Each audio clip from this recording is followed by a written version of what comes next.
Hi everyone, this is Robert and welcome to IDG Live. This is the first in a two-part series. I don't know if you can have a series of two parts, but we're going to do it anyway. A two-part series of mysteries, and we're going to do today Mysteries of Westeros, and then next week, because it's been a little while since we've done a Lord of the Rings live stream, we're going to do Mysteries of Middle-earth. So basically what I did was I asked my patrons just to tell me what their favorite mysteries were in the world, in the story, and then I'll talk about them for a bit. But I will very happily also take comments, thoughts, questions in the chat as well as we are going on. So let's get into it. James Horner saying, hello, Robert. Thanks again for creating this positive space. Well, thank you very much. The positive space is as much as anyone else. I'm going to start out with a shout out to the moderators straight away. That is down to them as much as anything else. If you are watching this live, if you're here early, the moderators have been here for a little while saying hi to you. Say hi back and just give them a little bit of love. They do an amazing job. Anyway, I've been curious about Hardhome, says James Horner. How could such a large settlement exist in such a hostile environment? Then there is the mystery of what happened to it. Do you think Valyria could have been involved, given that it was completely destroyed with fire? Okay, so Hardhome. You will remember Hardhome, I'm sure, from the TV show. The main thing that happened, the wildlings had gathered there, and then Jon and some of the Night's Watch go up there to try and rescue them, but then the army of the dead arrive, and there's some pretty epic battles, and then you get that kind of face-off between Jon and the Night King, as Jon's on the boat sort of drifting away, and the Night King's there, just there on the quay staring at him. So that's Hardhome. Now, in the books, we haven't quite got to that. The story's kind of moved in a slightly different direction. Jon is not going up there, but that's all for the future, really. Looking at the past of it, this was, according to the World of Ice and Fire, the closest that the wildlings ever got to a town, the equivalent of things that there would be south of the wall. Mostly the wildlings, although the wildlings are very different, they have different cultures, they have different tribes, different groups. They mostly live in quite small communities. Hardhome was the largest of those, a kind of a gathering place. It was on the coast. They had as far as we can tell, a sort of a small trading kind of business going on. There was obviously fishing, and around this area, this coastal area, there was these cliffs. In the cliffs were these caves, and people would live both in buildings around the sort of the harbour area and also in the caves. And this was a significant enough place that at least one maester went up there just to do as maesters do, just to investigate, to write down their findings and so on. And this is the mystery, because so far so understandable, so ordinary.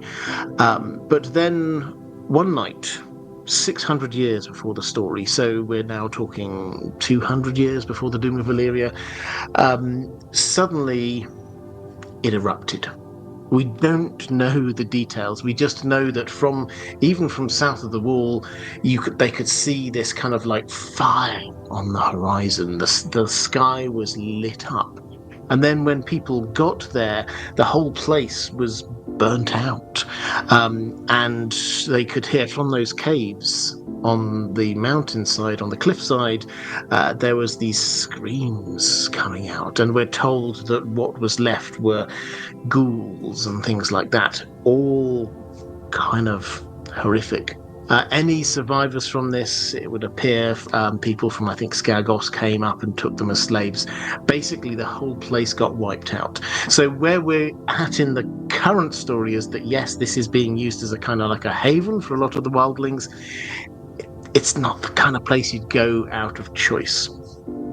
But the mystery is, what on earth happened?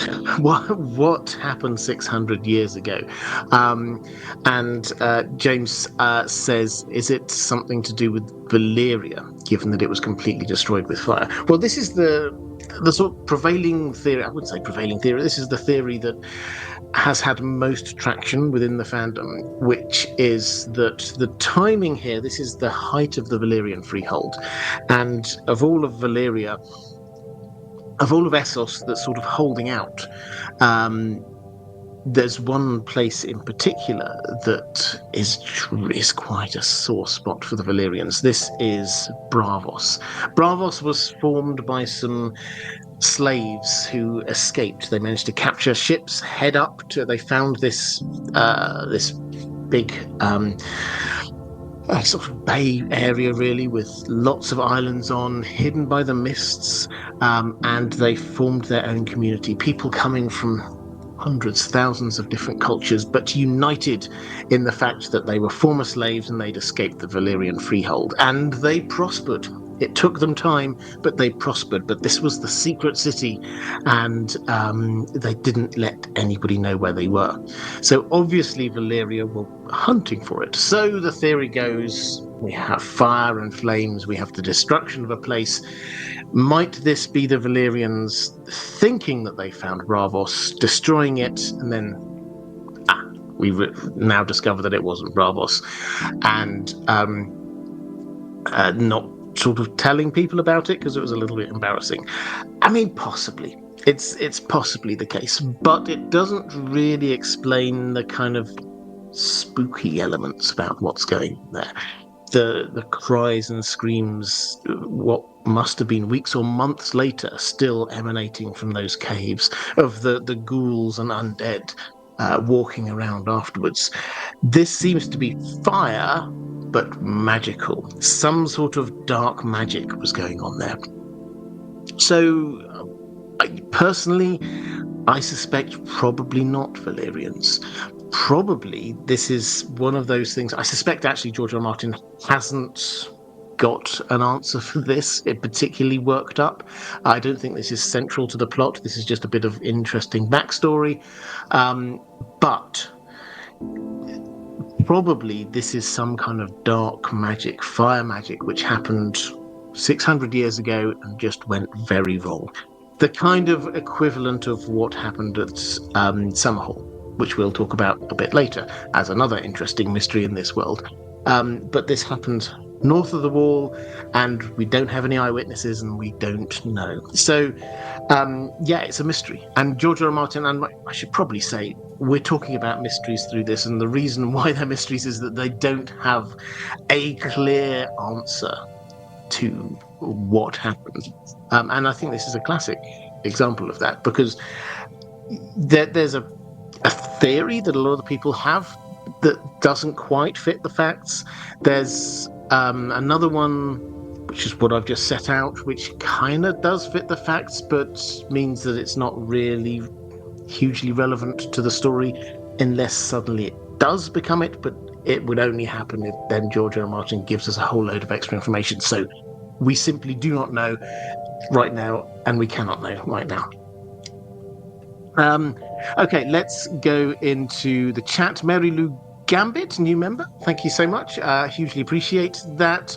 And Hug also gifted one live stream membership. So thank you very much for those. If you do wish to support this channel, thank you. First of all, the best way to do that is always via Patreon. And when I say that, it's because last time I checked, Patreon takes something like 3% of the money that you pay across. YouTube channel membership takes, I think it's 30%. So it's quite a big difference. So the most cost-effective way to do it is via Patreon. But if you don't want to go via Patreon for whatever reason, then a channel membership here I still hugely appreciate. So thank you very much indeed for that. Just having a quick flick through the chat. Carl Carsnart talking about earthquakes, volcanoes, lava tunnels, etc. They can happen in snowy and or sandy places. Yep, quite possibly. So, I mean, this is another thing. Maybe this is just a natural disaster, which is possible. But again, for me, that doesn't really answer the screams that we still get from those caves. The talk of ghouls and undead nasties, that doesn't quite fully answer it. But yeah, it's the fact that this might have just been a natural disaster. I think we can't rule it out. Okay, let's go to James Horner. Also asked about, and this is not just James, also Anon42, asking, what is your take on the lack of suspicion by people in the Seven Kingdoms about the Tower of Joy? Three knights of the Kingsguard were protecting it, and only one was guarding the king, and none were guarding the pregnant queen and the prince. However, nobody in the story seems to find this odd. We as readers know why they were there, but almost nobody in the story does. And Anon42 says, why did Prince Rhaegar seem to have several members of the Kingsguard as his personal retinue, following him around far from the king? Why would King Aerys be okay with fewer bodyguards, particularly as he became more paranoid? That aside, why didn't Aerys order Sir Gerald, Arthur Dane, Oswald Went to fight in the rebellion? These are literally the best fighters in the kingdom, and they are sitting out the most important battle of the war away in Dawn. Even if Arthur Dane hadn't received a direct order, he must have known the king would rather have him fighting Robert instead of sitting around guarding a tower. Okay, so what's going on here with the Kingsguard? Now, my take is that you're right, that the people within the story don't seem to think this is weird. And so I think what we need to do is push ourselves into the story and say, well, okay, what's going on at various times, and why might people not think it's weird where the Kingsguard are at any given moment in time? So when all of this is largely kicking off, what we have is 7 members of the Kingsguard, one or two of whom are, and those being Arthur Dane and probably Oswald Went, were sort of attached to Prince Rhaegar, and not just Rhaegar, but also obviously his wife and his 2 children. Now, that's not odd in the sort of the history of the Kingsguard. You have 7 Kingsguard. Often you will find that 1 or 2 or 3 of them are allocated to other close family members. The heir to the throne having a Kingsguard kind of attached to them kind of makes sense, and their heir as well. So yes, this, 2 might seem a bit much, but it's not unusual, and nobody really kind of debated it. If you compare that to the situation where you have the Dance of the Dragons, we've got a couple of Kingsguard over on Dragonstone with Rhaenyra. That's just normal. Nobody really thought that was weird. So that's the situation we have at the start. Then Rhaegar heads off with his 2 guys, and they kind of disappear, and war slowly kicks off, and Aerys is there with 5 members of his Kingsguard, and that's for him and his wife and their child, Viserys. So again, that seems fine. So he keeps them with him for quite a long time, it has to be said, until we get to the point where he suddenly realizes, okay, so this civil war, this rebellion is not going away. And everyone can see there is going to be a massive battle. This is going to be like the big battle of the war. It will be the Battle of the Trident. And he decides, oh, that's it. I need to do something. Aerys decides, I need to do something. I want to put my Kingsguard out there in the field, and also I want to have Rhaegar back. Rhaegar's a great leader. fighter. So he gets Gerald Hightower, who is the Lord Commander of the Kingsguard, but also he's taken quite a serious injury relatively recently, and so he's not the fighter he used to be. So although he's the Lord Commander, he's probably also the weakest link out of the seven. So if you were going to send somebody off, this kind of makes sense. He's got the gravitas, but also he's probably not the best fighter. He sends him off to go get Rhaegar. As a complete aside, we should probably just say this is just another hint of the fact that the Tower of Joy was not, or where the Tower of Joy was not as big a secret as we sometimes think it is, because Gerald Hightower set off and found it. It's not just Ned who set off to find it and found it. Gerald Hightower did as well, and he gets there, and Rhaegar stays there, and Rhaegar heads off. Now that sounds a bit odd on the face of it, but I could certainly imagine Aerys himself, the Mad King, did not seem like the kind of guy to give clear and nuanced instructions. I can well imagine him getting angry and saying something like, go get Rhaegar and make him come back to this war, whatever it takes. Go. That seems entirely within character. So Gerald Hightower could have gone down there, and Rhaegar says, okay, I will do this, but you have to stay here. At which point Gerald Hightower honorably has been ordered to do whatever it takes in order to get Rhaegar back. He has to stay there. So Rhaegar goes and joins the battle. Now, we then have 4 members of the Kingsguard then left in King's Landing. 2 of them he wouldn't want to send out before this moment, because they're also kind of useful political prisoners is probably the wrong way of saying it, but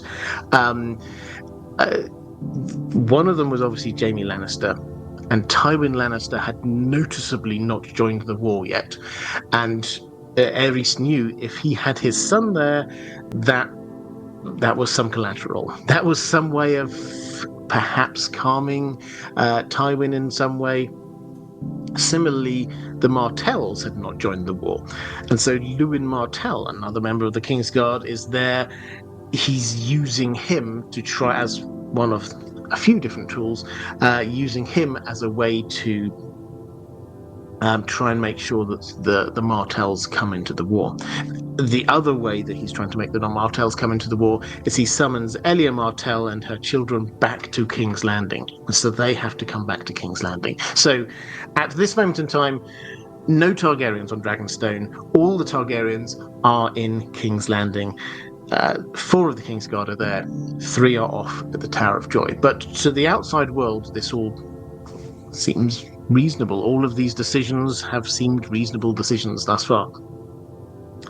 And so Aerys sends 3 members of the Kingsguard off to fight in the Battle of the Trident. Now, 2 of those die. 1 survives, Barristan Selmy, but he keeps Jaime Lannister as a Kingsguard there in King's Landing, thinking, I still need some collateral for dealing with Tywin, because Tywin has now suddenly set out to march on the capital. So that all kind of makes sense. He then decides he has to send away. King's Landing's going to be attacked next. He has to send away his wife and child. And they go to Dragonstone, but he's only got 1 member of the Kingsguard left. And you know what he's like, he's going to keep him here with him. So that's why there are no Kingsguard over in Dragonstone. By this point, 2 are dead, 3 are still down in the Tower of Joy. He probably could have sent someone down there to try and collect them, but frankly, he's paranoid enough and time has run out. Maybe he didn't even really think about it. But as far as the wider world and the rebellion were concerned, they didn't know through this time where the Kingsguard were. They if they sort of absent-mindedly thought about it. We get the fever dream from Ned. We shouldn't take Ned's fever dreams too literally, but he does through this. I think it's quite indicative. He sort of says, we looked for you on the Trident and you weren't there. And it's like, yeah, they were looking to see who was there. 3 of the Kingsguard were there. They thought, oh, okay, well, if they weren't there, they're probably in King's Landing. Or if they're not there, maybe they're in Dragonstone. It was just like okay, where are they? So all the way through that, people weren't that concerned about where the Kingsguard were. The only slightly tricky thing would be for Ned to explain, oh, and yeah, so I went and I found Lyanna, and she was dead, and there were 3 Kingsguard there. That's the only awkward conversation he has. Nobody else at this point will really care. What they're caring about at this moment in time is we've got a new king. Who's the king going to be marrying? Who's going to be in the small council? What's going on? If they hear those other 3 members of the Kingsguard are dead, that's fine. That just gets them out of the picture. That means that we can appoint our people in there. So that's the only awkward conversation Ned had to have. And that conversation was with Robert Baratheon direct. And for him, the only news he will have cared about will have been what happens with Lyanna. So, yes, I suspect that if people sat down and thought about it, it might seem a little odd. But nobody really did. And I think that kind of makes sense with the iteration of events.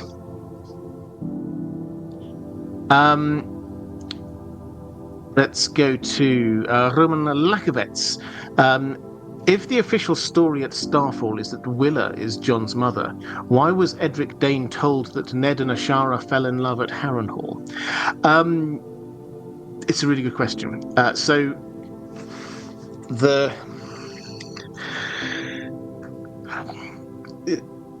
It's very clear that at Starfall they didn't go with the Ned and Ashara, the full story, Ned and Ashara, that Cersei seems to believe Ned and Shara fell in love, and that Jon was their child, and therefore Ashara committed suicide out of a broken heart, etc., etc. That clearly doesn't work in the Starfall context because they hero worship Ned there. Now, in terms of the Willa story, that seems to be the story that they have hurriedly decided on when they were down in Starfall. Ned says, well, I have to, Robert Baratheon will ask, I'm sure. I'll have to have some name. And they say, okay, well, let's say it's Willa. So that seems to be the cover story that they've got going on there. However, you could certainly tell people who aren't in on the big secret but are, they know some stuff. You could certainly tell people, yes, so the mother was Willa. However, Ned Stark did fall in love with Ashara Dane, but it wasn't to be. It was just tragic, that kind of thing. And then you can gloss it over and sort of move on to other subjects. So I kind of get the feeling that Ned just said, I'm not going to talk about this much at all. To most people, I'm going to deny everything, except the fact that this is my son. But I do have to, the one person in the entire world who can ask me and I have to provide an answer is Robert Baratheon. And so what answer shall we agree on? Willa. That seems to me the way that went. Nadia Van Albada, probably mispronounced your name. I do apologise. Thank you so much for the super sticker. I hugely appreciate that. A couple of people saying finally catching Moon Man, and a couple of others saying finally catch live. Fantastic. Really good to see you. Okay, so let's go to a question from Gina Z, saying, hi Robert, I hope you are having a great week. It's not too bad, actually, thank you. Where are Blackfire and Dark Sister, and will we see one or both of them in the Winds of Winter? Well, as I'm sure you know, I recently did a video on Where is Dark Sister? And I've just written one on Where is Blackfire. So expect to see that in a couple of weeks, something like that. Which obviously means all of this is rather fresh in my mind.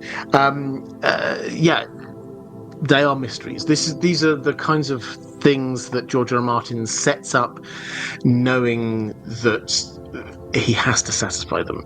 We talk about Chekhov's gun too often, I think, sometimes, but he knows the laws of storytelling, does George R. R. Martin, and he knows that if you talk about these legendary swords and that they just disappeared, particularly if one of them was last seen in possession of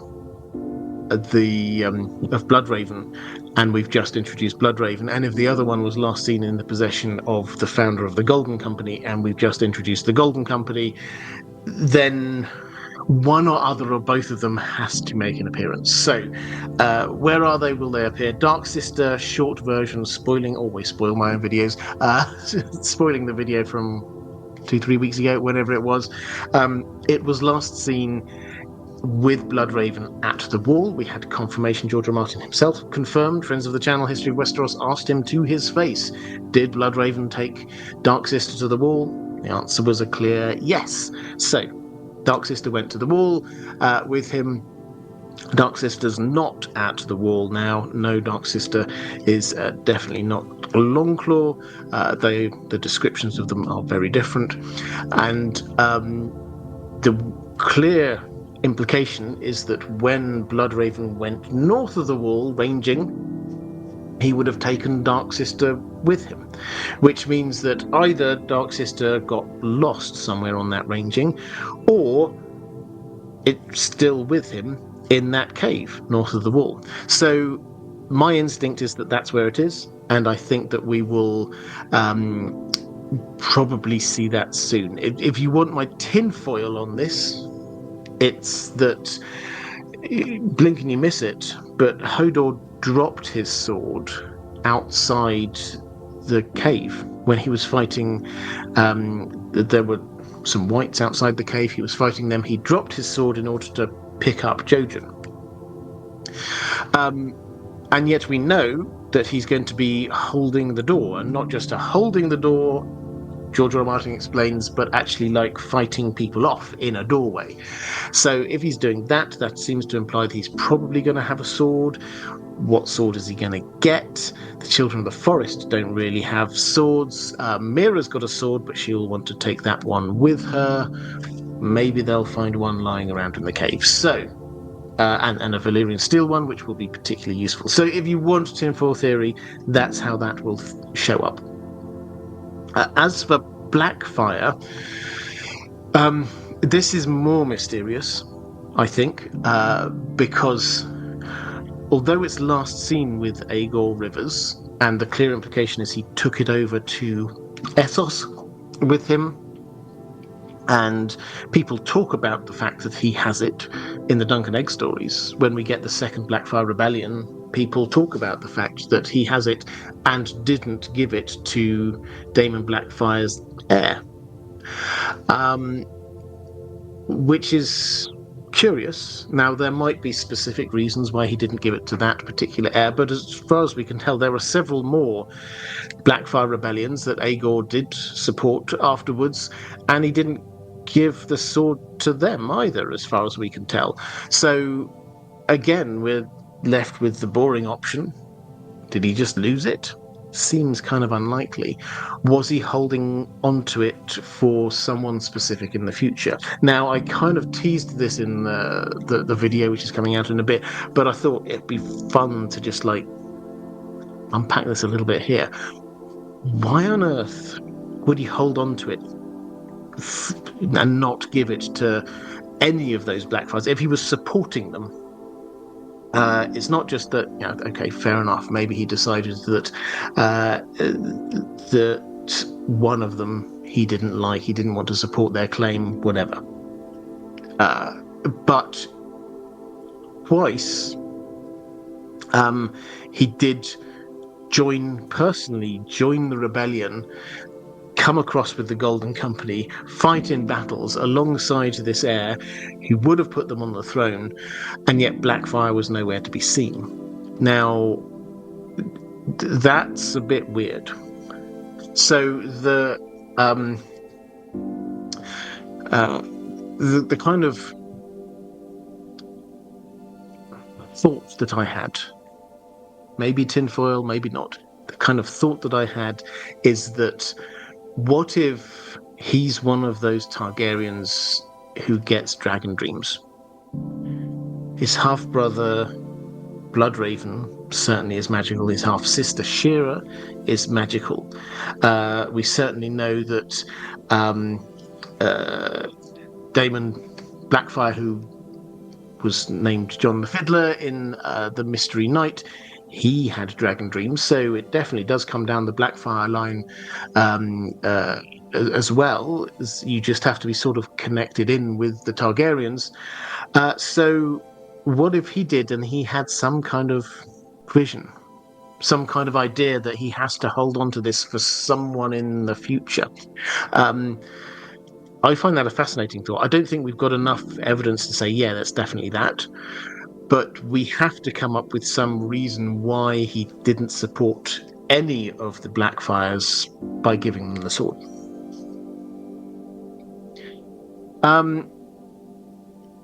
Lady Vaughan Strauss saying, going on your theory, do you think it's possible that the statues in the Crypts of Winter have been penetrated by weirwood roots, which could hold the souls of the dead Starks? Well, first of all, happy name day to you. You sent a message over on Patreon and said no questions, but it is your birthday, so I hope you're having a fantastic day filled with loved ones and fun activities. So that's the first thing, and you did have a question after all. But do I think that the Crypts of Winterfell have been penetrated by weirwood roots? Well, I think it's entirely possible. In fact, very likely that the weirwood roots are around the crypts in some way, because the Crypts of Winterfell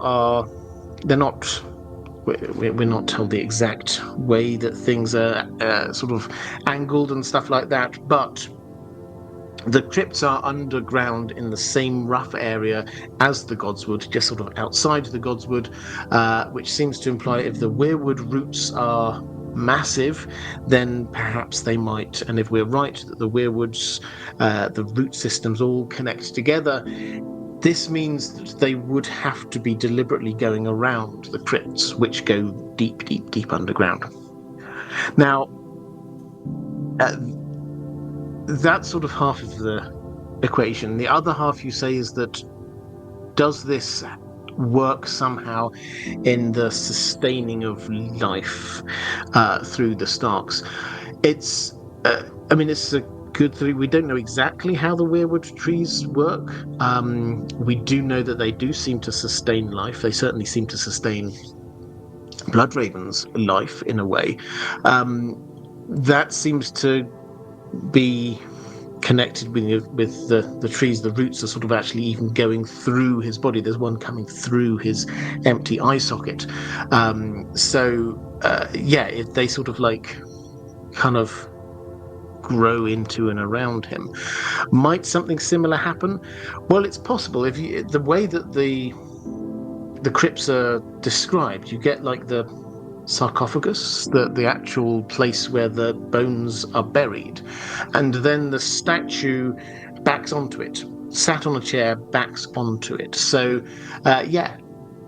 perhaps the roots come in through the sarcophagus and actually into the statue, and that's what's binding the souls of the dead Starks. It's a good thought. We don't know, because obviously nobody's tried breaking apart any of those statues or breaking into any of those tombs to find out. But yeah, it's a good thought.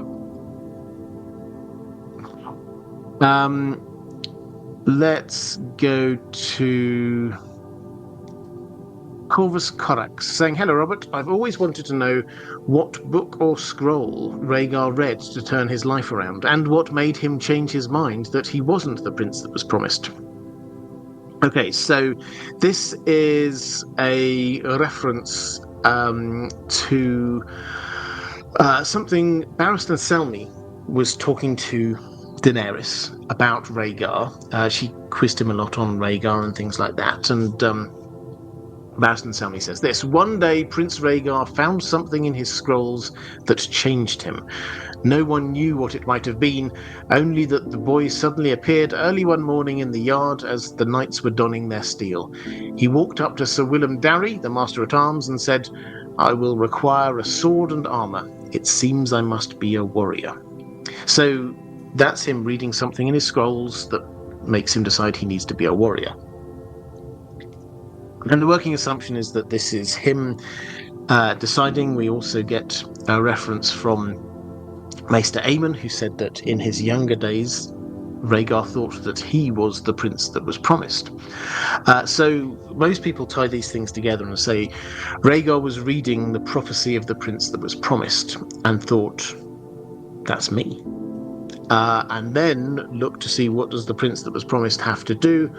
Oh, he must lead the fight against the others. That means I need to be a warrior. So he tromps out to the yard and says, train me. That's the kind of the working assumption that we've got there.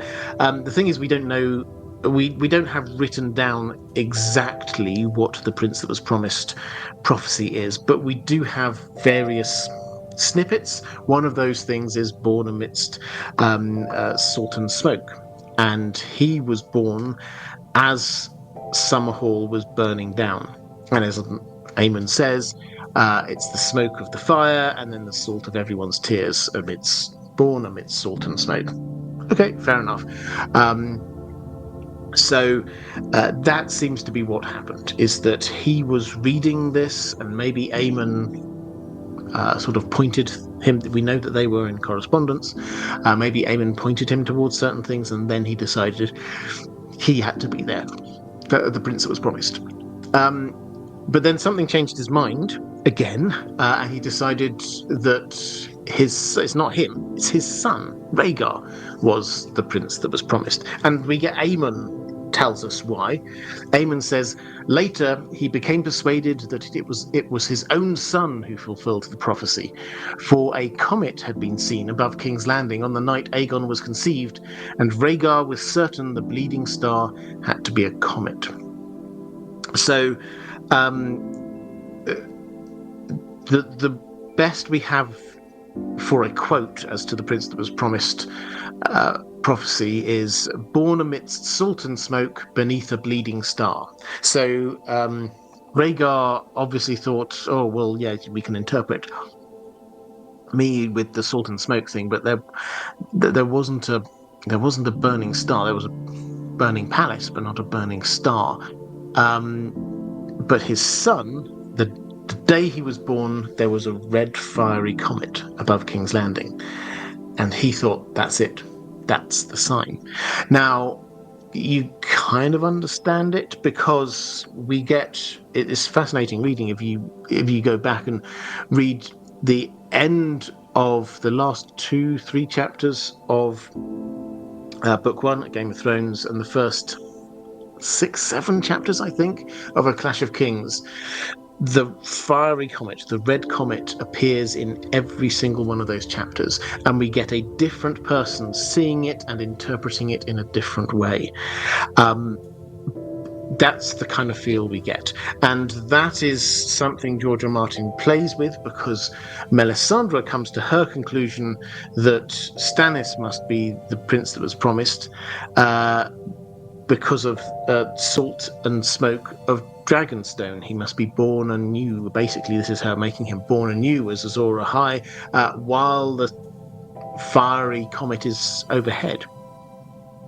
Dany births her 3 dragons from the dragon eggs, while the fiery comet is ahead, her metaphorically being born again as this Azor Ahai reborn. So George R. Martin plays with this, but what it's very clear is that people believe that a fiery red comet signals the prince that was promised in some way. Okay, let's have a quick flick through. Lady Von Strauss saying maybe it landed as a meteorite somewhere that we'll find out about later. I mean, I wondered that, but there's no implication. There's nobody saying, "Oh, we have to follow it." It seems to be sort of going across the sky. So yeah, it's. I don't think this is one that will land and we'll get some stuff from.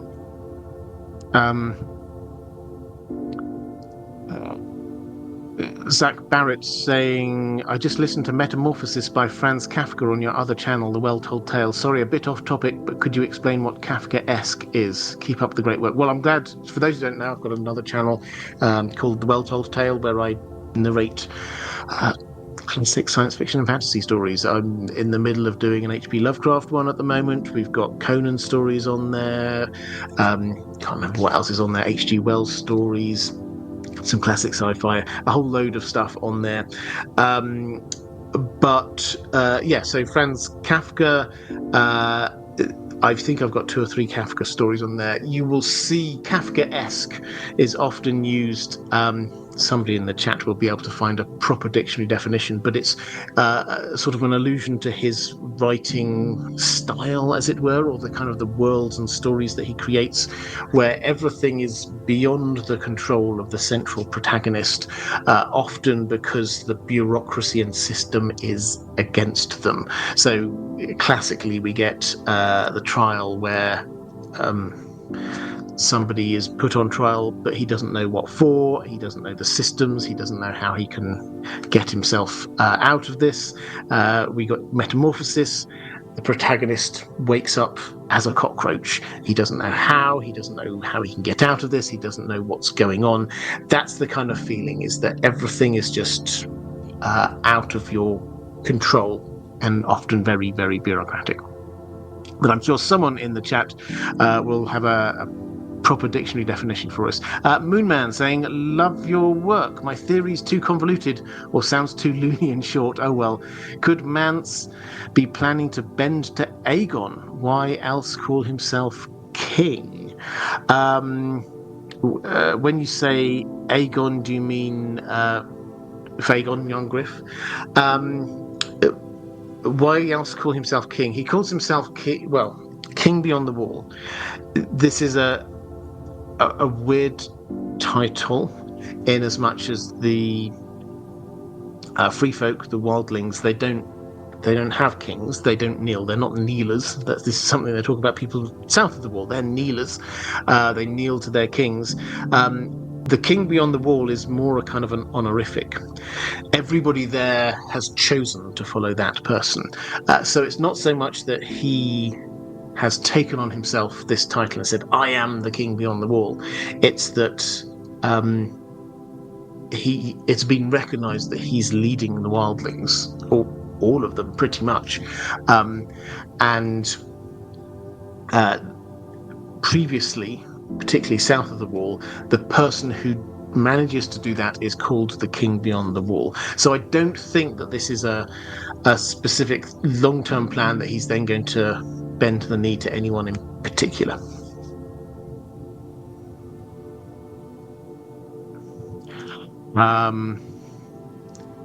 Here we go. Greek Weirwood. Kafkaesque refers to situations that are nightmarishly complex, bizarre, or illogical, reminiscent of the themes found in the works of the writer Franz Kafka. It's often described as oppressive or confusing. There we go. Much more eloquent than I could have said. So thank you very much. Martin S. saying, good evening, Robert. Just came in. You had yourself a haircut, I see. I did indeed. Fresh cut for you. And it's...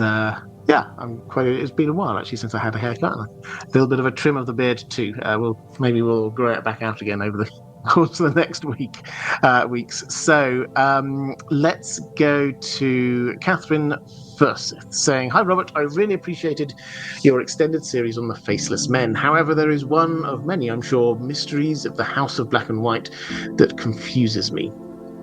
You talk about the Faceless Men as a religious group with their distinct beliefs that all men must die, that death is a kind of god, I guess. Why then do they have the statues of about 30 gods in their temple?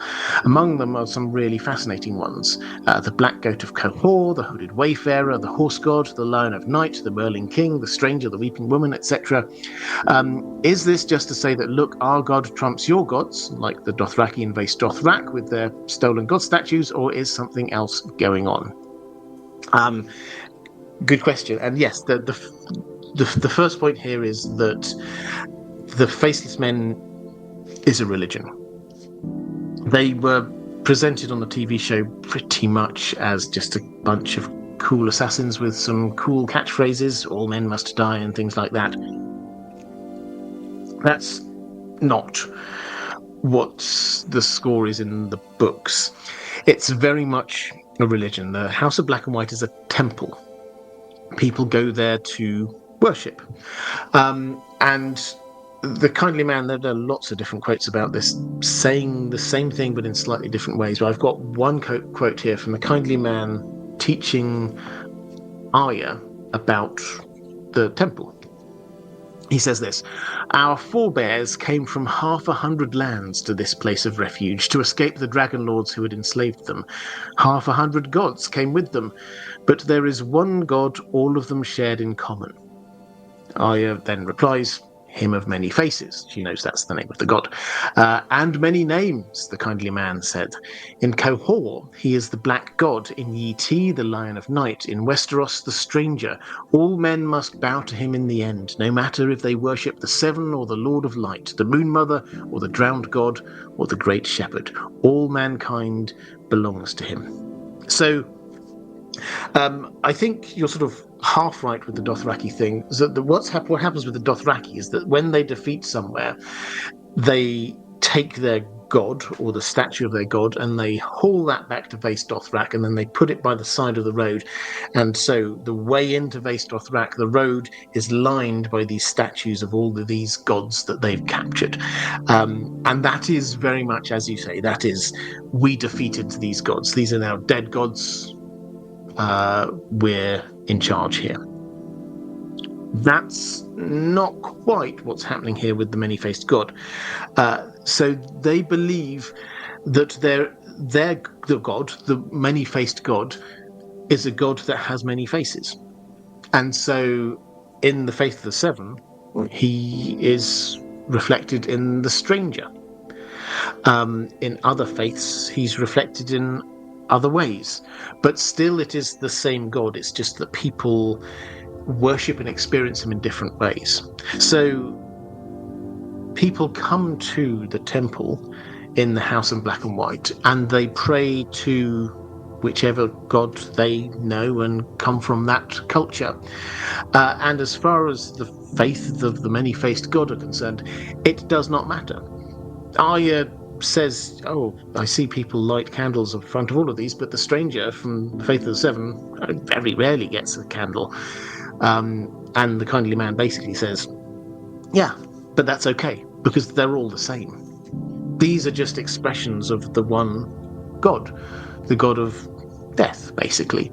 So that's what's going on there, is that they just think, it's not that their god is better than the others, it's just that people don't realise, but their god is the same as other gods.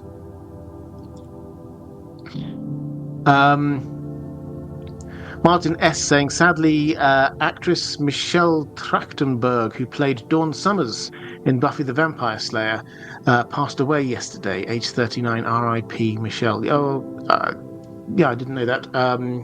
So that's sad. Buffy the Vampire Slayer was an excellent show back in the day. I think, are they rebooting it? Did I just make that up? I don't know. Again, someone will know in the comments. But that's as well as obviously a couple of people died recently. But thank you for letting me know. Let's say Zach Barrett saying, "Will George R. R. Martin ever confirm or deny the existence of any god in Game of Thrones?" No. No. It's he's basically said you'll never see a god. But for him, in the same way that I think I've got questions about prophecy and the like in just one moment, in the same way as with prophecy, for him the more important thing is the belief. And that's what drives people.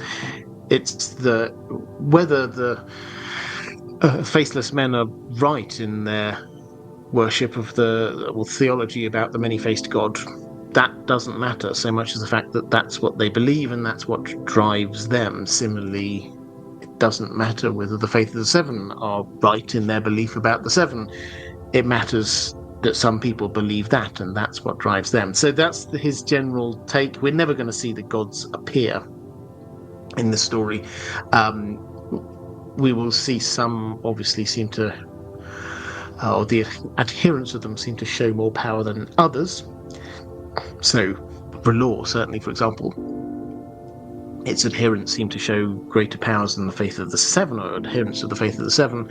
But he kind of leaves that to us to try and work out, does that mean that the Red God does exist, and the Faith of the Seven isn't true? Or is it just that they're better at tapping into a source of magic than the Faith of the Seven are?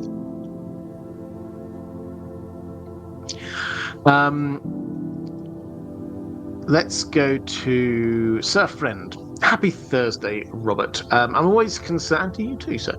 I'm always most curious on the geography of Planetos. A great video on what's west of Westeros, by the way. The lands of always winter, Sartorius, Olthos, etc. I'll never be happy until we get a full map, and we never will. No, so I don't think we will. I may be doing a video at some point, something like what's east of Ashai or something like that. People seem to appreciate what's west of Westeros, so we'll do another couple of geography ones and see whether that people like them as well. We probably never will get a full map. It's probably also fair to say that when George R. R. Martin started writing this, he didn't realise how big this was going to get. He famously thought this was just going to be a trilogy. Yes, he thought this was going to be like his magnum opus. This was going to be his big thing, but it was just a trilogy. I don't think that he was imagining at that time that he would be creating world books and there'd be demand for in-world history books and things like that. And so, for example, on the question of what is west of Westeros, to start with, it does genuinely seem, if you sort of read his comments, it does genuinely seem as if he just hadn't given much thought to the whole issue. It was like, yes, the world's a globe, so you go west and eventually you'll get round to the east. But what's actually there, it's not relevant to the story. He's telling the story of Westeros and some of Essos. He's not writing a story about what's west of Westeros. And he has a few times kind of explained that as part of the in-world immersion here is that back in our medieval times, wherever you were in the world, you had bits of the world that you knew and bits of the world that you didn't know.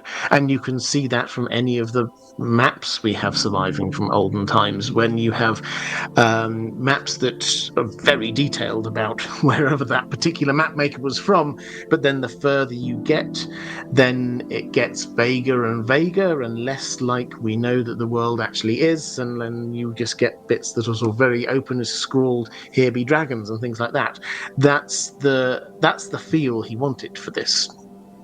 Is that the further away you go, and you can see it when you're reading The World of Ice and Fire, the further away from Westeros you go, and the maesters who are writing this, then the vaguer things are, the more fantastical things sound, the less information we have to go on. And that's the kind of idea that he wants, is that the further away from the centre of action you go, the less people actually know. I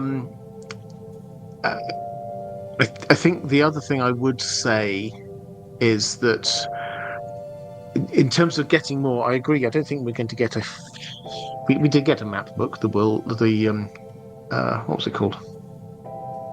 The World of Ice. It wasn't the World of Ice and Fire. It had a name. Somebody in the chat will know. That we did get a map book. I always get a mind blank on something or other. But that didn't go into all of the depths that we might want. But of the things which we're going to have in the future, I suspect Duncan Egg's not going to show us huge amounts of the world. As far as we're aware, Duncan Egg stayed in Westeros. The Song of Ice and Fire main story itself very probably won't show us much further. Everything now seems to be coming back into Song of Ice and Fire. Blood and Fire, which is Fire and Blood Part 2, we may get a few tales from further afield. This is where in Fire and Blood Part 1 he actually introduced us to Alyssa Farman, and that's how we got the information that we have now about what is Westeros, west of Westeros. We got the information about those 3 small islands that Alyssa Farman found, and the information that she sort of went all the way round to the globe, and Corlys Velaryon thinks that he saw her ship Sunchaser there.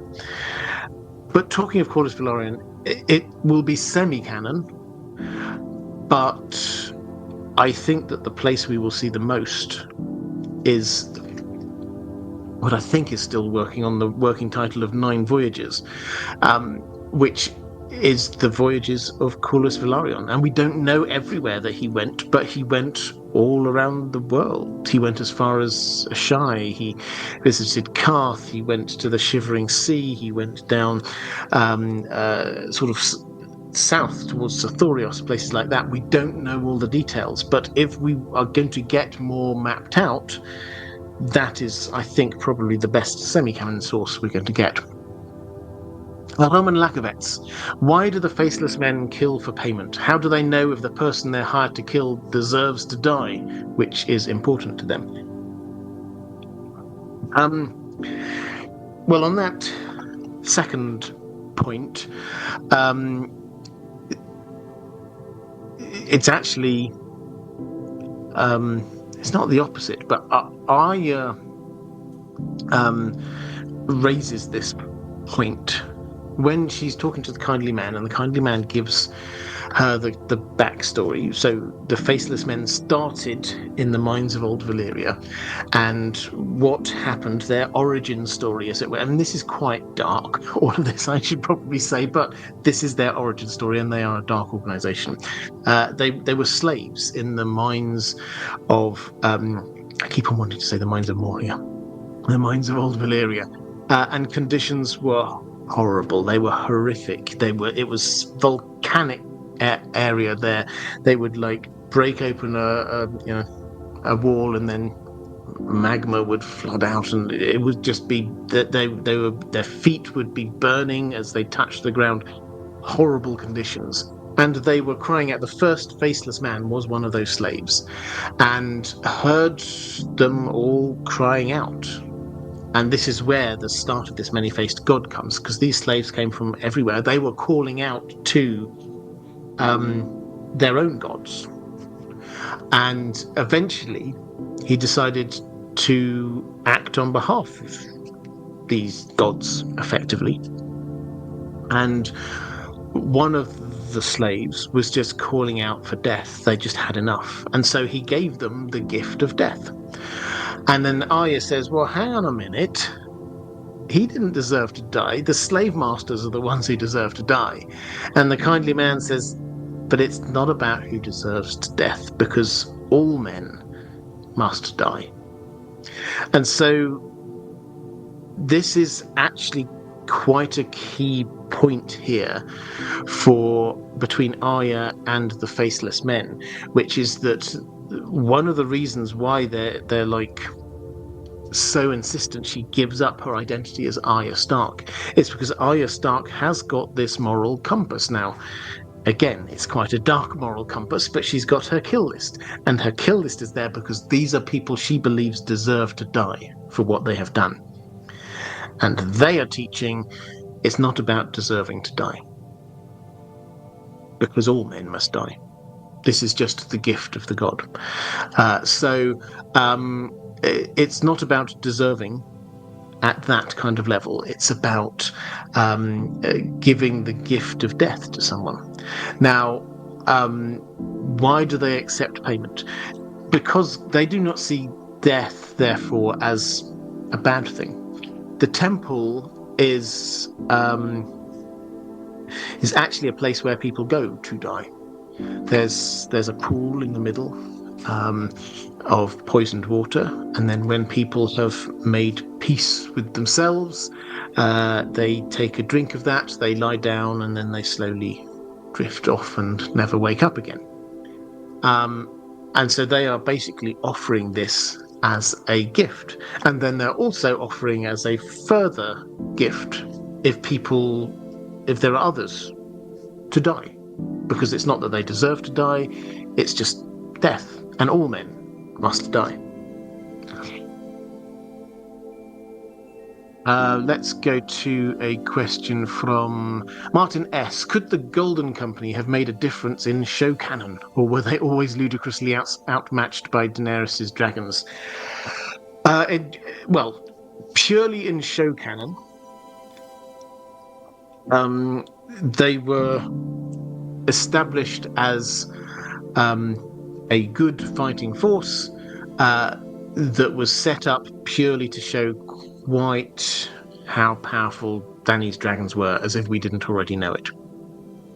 Because the whole point is that there's nothing you can do. You can have the best army in the world. If a dragon suddenly comes down and breathes fire on you, you're toast. There's nothing else there. So is there anything they could have done? Well, they could probably have tried a few different things. They could have gone more with the scorpions and the ballistas and things like that. That's something that we know can work against dragons. A lot of the dragon deaths that we know of are from being shot in the eye by a scorpion bolt or something like that. So they could have had slightly different tactics than, I think they did use them in the show, but mostly they were just stood outside of the gates waiting for a dragon to come and breathe on them, which doesn't strike me as the optimal way of taking on a dragon. So could they have? Yeah. But I think that the showrunners decided to use them in a way to show the strength of Dany's dragons, rather than the strength of the Golden Company. Beniowski, probably slightly mispronounced that. That the VSZK sound, it's closer to J, but my English voice doesn't make that sound easily, so I apologise for slightly butchering it, saying, hey Robert, finally catching a live stream. Well, welcome. Keep up the amazing work. Thank you very much. Here's a question. Do you think the lands of Always Winter and the Grey Wastes are connected geographically?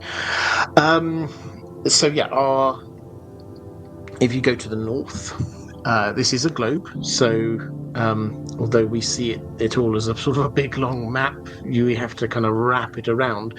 It makes sense logically that these things are connected up at the top in some way.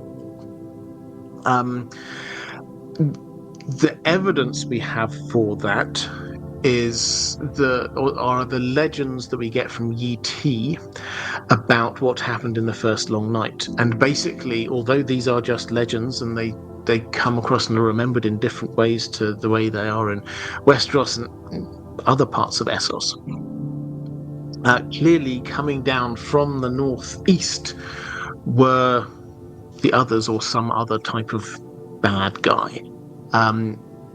This led to the creation of the 5 forts, which is an equivalent of the wall, and implies that, yes, they came down in more than one different way. So we don't know, because we've not been up there. We haven't seen one. I suspect we never will see that part of the world firsthand in A Song of Ice and Fire. But all of the context clues, I think, suggest the answer is yes. Question from John Greenwood, saying, "Hello, Robert. Hi to you. Interested in your thoughts on the deal Catelyn struck with the Freys to cross the river. I've always thought a king's betrothal was a steep price. Was there truly no other way?" Yes. I mean, this is a steep price. There's no doubt about this at all. Rob's betrothal plus Arya's betrothal, we forget this as well, plus 2 Freys being fostered in Winterfell. This was a very high price. Now, it's probably worth saying Rob at the time wasn't a king. So this isn't as high a price as it might be considered to be later. But so he's the when he was heading down south, this is before Ned has died, so he is the heir. He's not the Lord, but he's the heir. And what would you expect the heir to one of the Lords Paramount to be marrying? Well, probably one of the other Lords Paramount families, but if not that, then one of the powerful second-tier families. So, which is the Freys. So, is it crazy?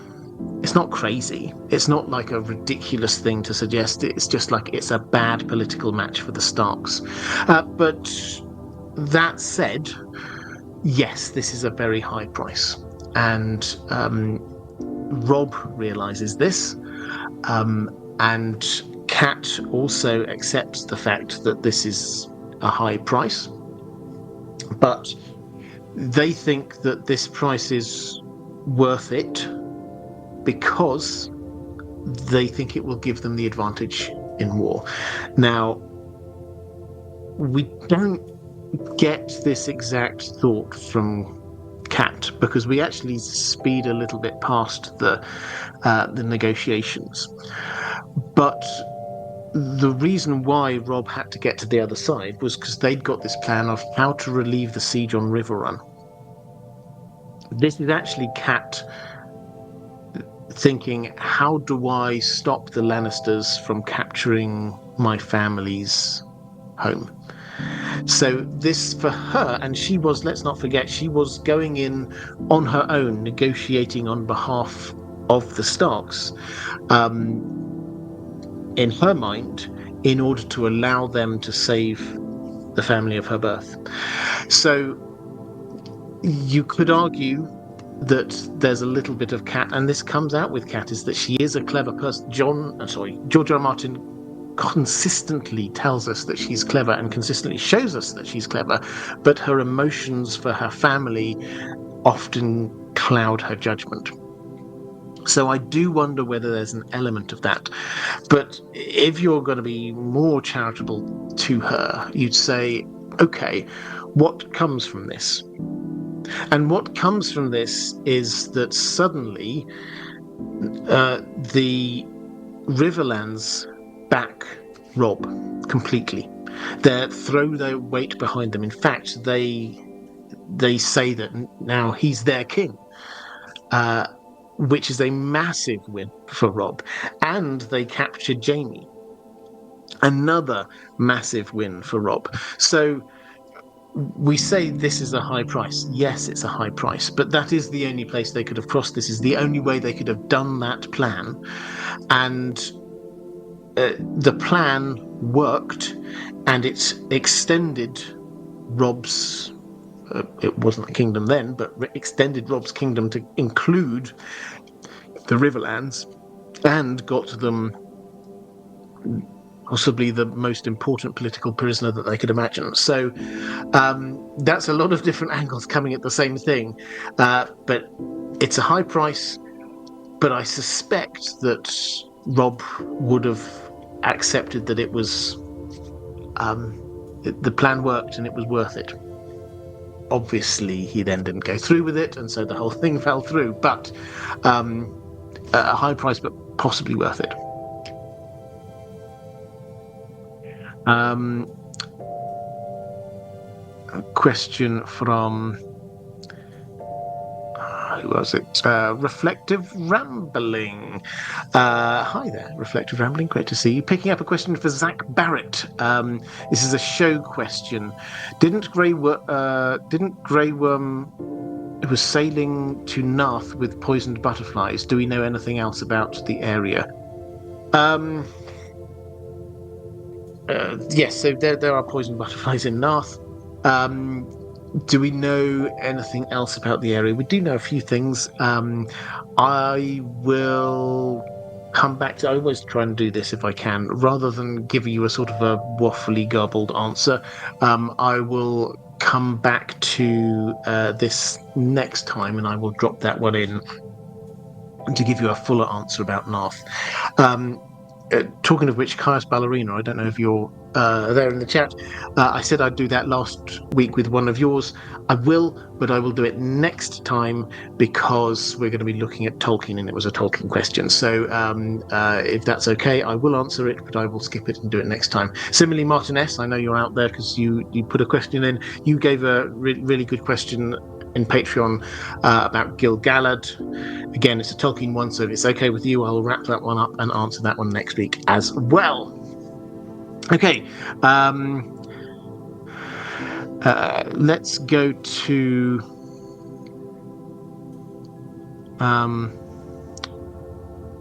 question from Sir Friend. Why was the mother of the Stark direwolf puppies so far south of the wall, and how? Where are the rest? There's no mention of them at all, given the amount of time we spent north of the wall. Also, is there any link to the Children of the Forest, given how somewhat magical they are? Best wishes, warmest regards, and to you.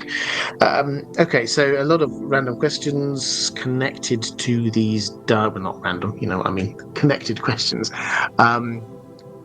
The direwolf that came south of the wall. They're curious. How did this happen? But nobody thinks, although people are saying we haven't seen a direwolf south of the wall for 200 years. It's not that, oh, that's impossible. There's no way a direwolf can get here, because you can get south of the wall. If you go to the west, the far west of the wall, it's pretty treacherous, but there's this gorge, there's this ravine, the river bed that you can follow, which passes by the end of the wall and then comes out in some pretty frozen wastelands in the sort of northwest of Westeros. So that's one way that some wildlings have got through. There's also plenty of rumours of there being tunnels underneath the wall. Gendel and Gorm, who were past leaders of the wildlings, they used that to come under the wall and attack the north, but they got lost in there, and apparently they're still there. These are legends, but the fact that it got there isn't. I mean, yes, it's a surprise it's there, but it's not how on earth did this manage to do it? It's not an impossible thing. As for the question of mentions of them north of the wall, we do get one. We get a few, actually, but we get one very specific one, which is Benjen, actually quite early on. Benjen's talking to John about Ghost, and he says, there are still direwolves beyond the wall. We hear them on our rangings. So they are there. And at various times we hear about rangers. In fact, I think it's in the prologue where we get one of the rangers saying, one of the experienced rangers, not Waymar Royce, saying, we should build a fire. Fires are good for keeping away direwolves. So there are mentions of direwolves, and direwolves do exist. They seem kind of rare. And also they're not thought of specifically as being magical. They are described basically as being particularly large wolves. It's not that people think, oh, here's here's a big magical beast like a dragon. There is that kind of aura to them, but they don't show any particular magical powers, except in the walking link across that we see here with the Starks. How did that one specifically get down? I haven't got huge amounts of evidence for this, but when in doubt, blame Bloodraven. Actually, I've got probably can't see it. Fantastic T-shirt here from Sanrixian that I always like to blame Bloodraven. I think that this was Bloodraven deliberately putting those direwolf pups south of the wall because he wanted to get the connection between the Stark children. But talking about this T-shirt, if you watch these live streams and have done for a while, you know I'm terrible at plugging merch. But because I remember, this Sanrixian fantastic artist did this T-shirt. You can find it and other things down there. Should be like a bar somewhere on the page if you're interested in that. And there's also, I would appreciate, I will try if I remember, if you watch this back later, YouTube telling me that I need to do some sort of tagging thing in video. I will try and do that. So could you let me know if that works? Otherwise I won't bother trying to do it again. But I will take a note. We're about, an hour and 20 into the stream. So I will try and put that there. Right, I got a bit distracted here. Mara Lee, my favourite mystery is about the others, about their history and the role of these different prophecies about the others and how that will play into the story moving forward. I'm curious about the roles that Bran and Jon will play regarding them, what roles Winterfell will play, and Howland Reed and Lady Stoneheart. Different characters here. What roles will they have vis-a-vis the others? Lady Stoneheart, you said, will it mostly be about getting revenge? I think that is her arc. I think that what is left of her, what is left of Catelyn Stark, is about getting revenge for what happened to her children on the Lannisters and the Freys. And so her arc will end. Whether that means that she will end is a different matter, but her arc will end when she gets some degree of satisfaction on that, when she has gained vengeance in some way for the Red Wedding, and also perhaps when she discovers that a lot of her children that she thought were dead are actually alive. So that's the focus of her story, certainly for the next book, rather than the others. Howland Reed, my instinct is that he is more likely to be focusing in on, as a role, explaining the backstory. So what happened at the tourney at Harrenhal, what happened at the Tower of Joy, things like that. So I think that's his role as much as anything else. As for Winterfell, I have done a series of videos recently. I think I'll do one more on that one, about Winterfell's role, which is specifically keeping the Starks there, keeping the generation after generation, tying the Starks in to the Winterfell crypts, because I think that is a weapon which will be useful against the others. As for Bran and Jon, Bloodraven thinks that Jon is the prince that was promised, and he will take on certainly some of those roles. The Prince that was promised, Azor Ahai Reborn. I mean, I've been saying this for years. I am convinced that even after the books have happened, we will still be debating who was the Prince that was promised, because there will be various people who take on various different roles within this. Jon will be taking on one of those roles, but particularly I talked about maybe he's the person who will get to blow the horn of winter, because if you think who might have the authority to do that, well, you might think it's the Lord of Winterfell, and I think there's a fair chance he might. I mean, he's certainly already been named the Lord of Winterfell by Rob. He's legitimized him, and he said you're the Lord of the Winterfell in his will. You might think that this is the head of or the Lord Commander of the Night's Watch. I'm the horn that wakes the sleepers. That's Jon. He's the Lord Commander of the Night's Watch. You may think that it's because this is known as the Horn of Joramun, who's the king beyond the wall. If we accept the fact that the king beyond the wall is not just some kind of hereditary title, this is an honorific for who is it that the wildlings are following. Who are they following?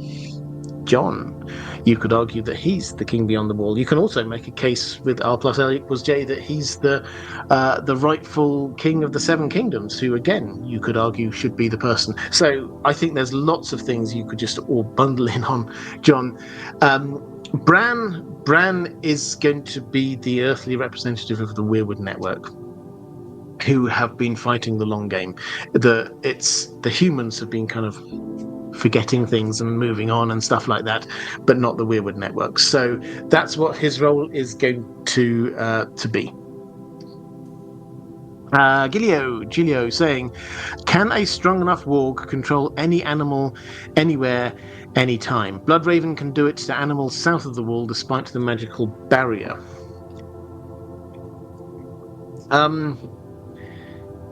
Well, we don't know all of the detail. There certainly is a strength issue. There's also a certain amount about which animal you're trying to control. So we get a lot of this from the Varamir Sixskins prologue chapter. He has walked into 6 different animals. He tries to walk into a human and fails because she fights back. Earlier on, we get him talking about, all the different animals. My some are easier than others and things like that.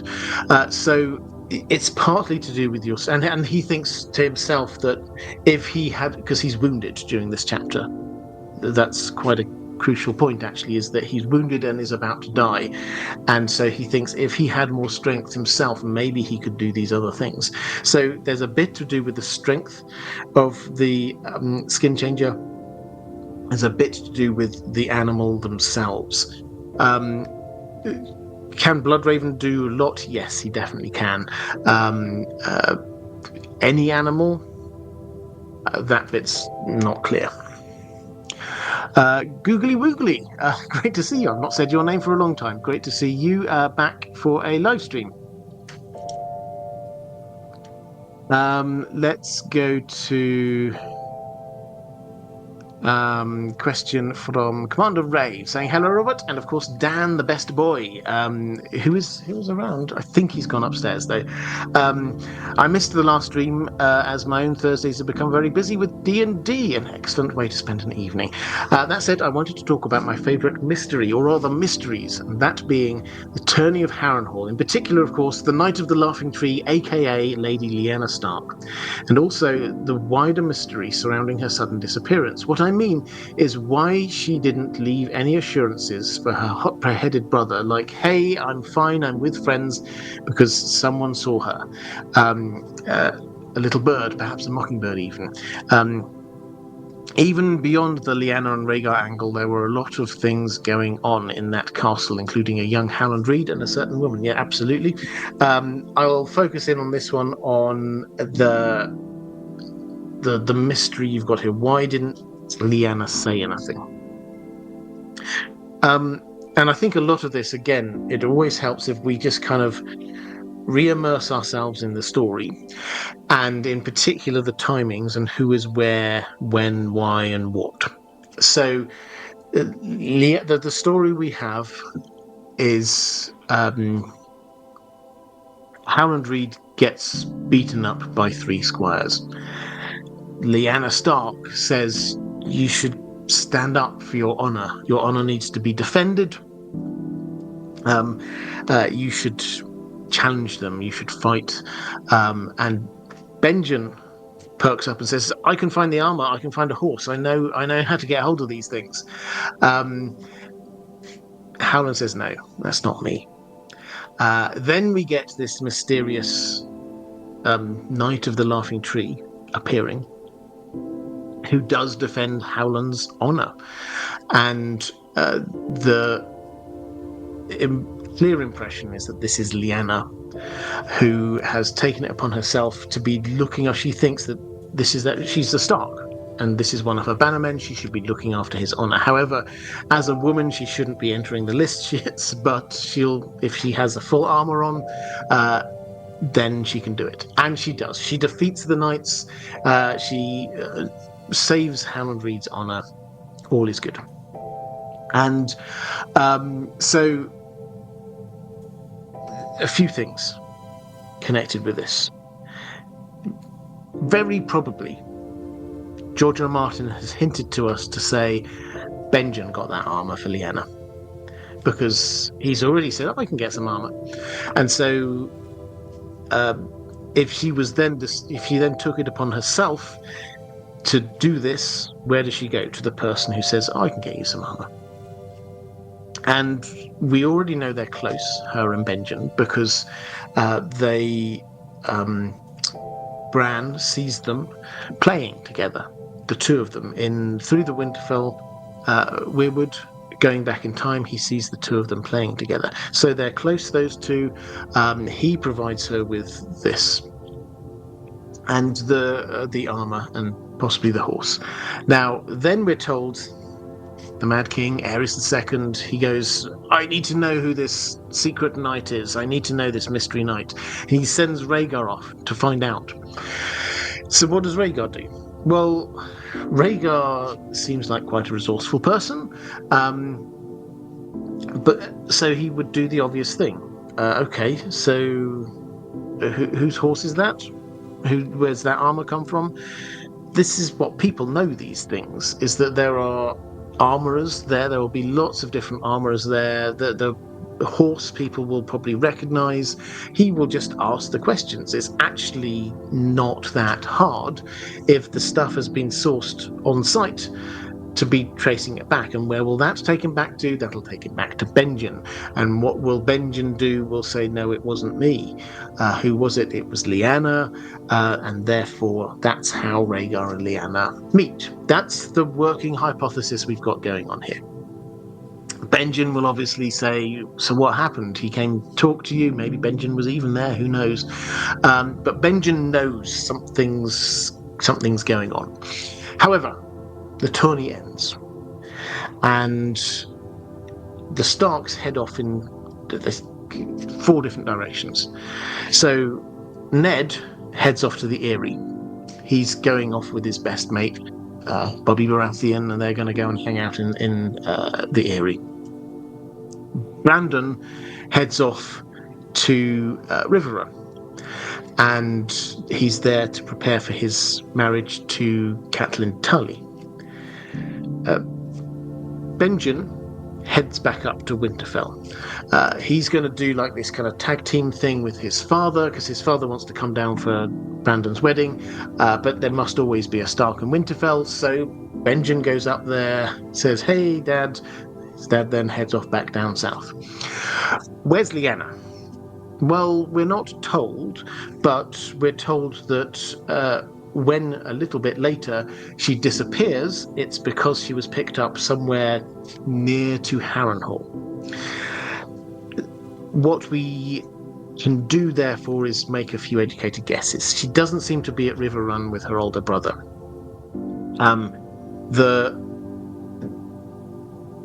Rickard was doing a political game, trying to get or foster these Southron ambitions. He's trying to foster good relations with important, powerful families in the South. And so probably what he said to Lyanna was, okay, you can stay down south. You can also come to the wedding. And whether or not she was actually fostered or whether she just stayed for a bit, somewhere in that region. Now, the most likely place, as far as I can see, is that she just stayed at Harrenhal. She didn't go up to Riverrun. There's no indication she went to the Freys. We didn't hear that she'd gone to the Brackens or the Blackwoods. And actually, Harrenhal has just been hosting this, the gathering of all of the great and the good. It was probably a good place for her to hang around, and we know she was near there. So, working assumption, she's there. Anyway, at some point, an arrangement was made for her to be meeting up with Rhaegar. He comes and finds her, or whatever it is, and they head off. Who does she tell about this? Because she knows she's probably got a couple of weeks or so. Her dad is coming down south. She's gonna write probably to Benjen, because Benjen already knows half of this story anyway. So she probably does write to Benjen, the person Brandon's going to be angry with her. Ned, he's probably going to judge her a little bit. Benjen has always been on her side. Her father is currently on a horse heading somewhere down south on a road. She can't get in contact with him. So probably, we don't know all of these details, but probably whenever the decision was made to go away, the sensible thing was to write to Benjen. So maybe she even wrote off hoping that her father hadn't left yet, but he had. Who knows? Skipping forward quite a lot, this does help to explain why Benjen went to the wall, why he joined the Night's Watch. If he knew, and he must have known some things, but if he knew about Rhaegar and Lyanna and he didn't say anything, that's enough to make you want to go to the wall, isn't it? You probably feel guilty that you didn't say something, and then the whole country went to war. As for Lyanna, the timing is such that if she's out for like a month and then resurfaces, if she heads off overland, this roughly seems right, heads off overland, goes to the Tower of Joy, resurfaces, what's going on? The whole country by that point is already at civil war. So the timing of this is like, what do I do now? Everything's at civil war. Brandon's dead. Rickard's dead. Ned is already marching. Well, Ned's disappeared by this point. He was at the Eyrie, but he's gone off who knows where, probably rallying the North to go to war. And not a lot can be stopped. So when you get yourself down into this situation, you say, well, she probably did tell Benjen. And not telling others actually probably makes sense. Let's go to a question from Mitch Evans saying, no question, actually. Well, thank you very much. Just a massive thank you for the hours and hours of incredible content. Hope you're doing well in these crappy times. Thank you very much. I am doing well indeed. And thank you very much for those kind words. Let's go to a question from Michelle Araimo. So, hi, Robert. I hope all is well with you and Dan. My question is around who taught the Valyrians how to bond or ride dragons. They say they were a people so ancient that they disappeared into the annals of history. I have a few theories of my own. People from the Great Empire of the Dawn, but we know about them, so they aren't too ancient. Or was it a pre-Great Empire of the Dawn civilization, a Proto-Ashae people? But the Valyrians came after the Great Empire of the Dawn, so how could a people so ancient teach them? The timeline is throwing me off a bit and would love your thoughts. Okay, so for those who don't know the Great Empire of the Dawn, this is the kind of like the founding civilization in Yi Ti. So when we're talking the Dawn Age in Westeros, that's what we're talking about here in what we now call Yi Ti. And they had the Great Empire of the Dawn, and this is mythical. I think that's the first thing that I would emphasize. The biggest thing I would emphasize about this is that it is described as in mythical terms, in the same way that we get mythical characters like Garth Greenhands down in Westeros during the Dawn Age here, and we have the foundation of House Durrandon with marrying daughters of gods and things like that. That's mythical times. And here, let me just read the I mean, this is actually from the wiki, but it's a good paraphrase of what we've got here. The Golden Empire's first ruler was the god on earth, the only son of the Lion of Night and the Maiden Maid of Light, who travelled in a palanquin carved from a single pearl and carried by 100 queens, his wives. He ruled for 10,000 years until he ascended to the stars to join his forebear. So that's the feel we've got. This is mythical stuff.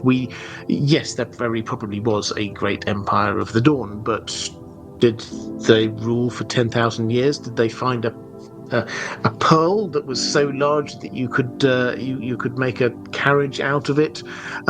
Did the person at the end of their reign ascend to the stars?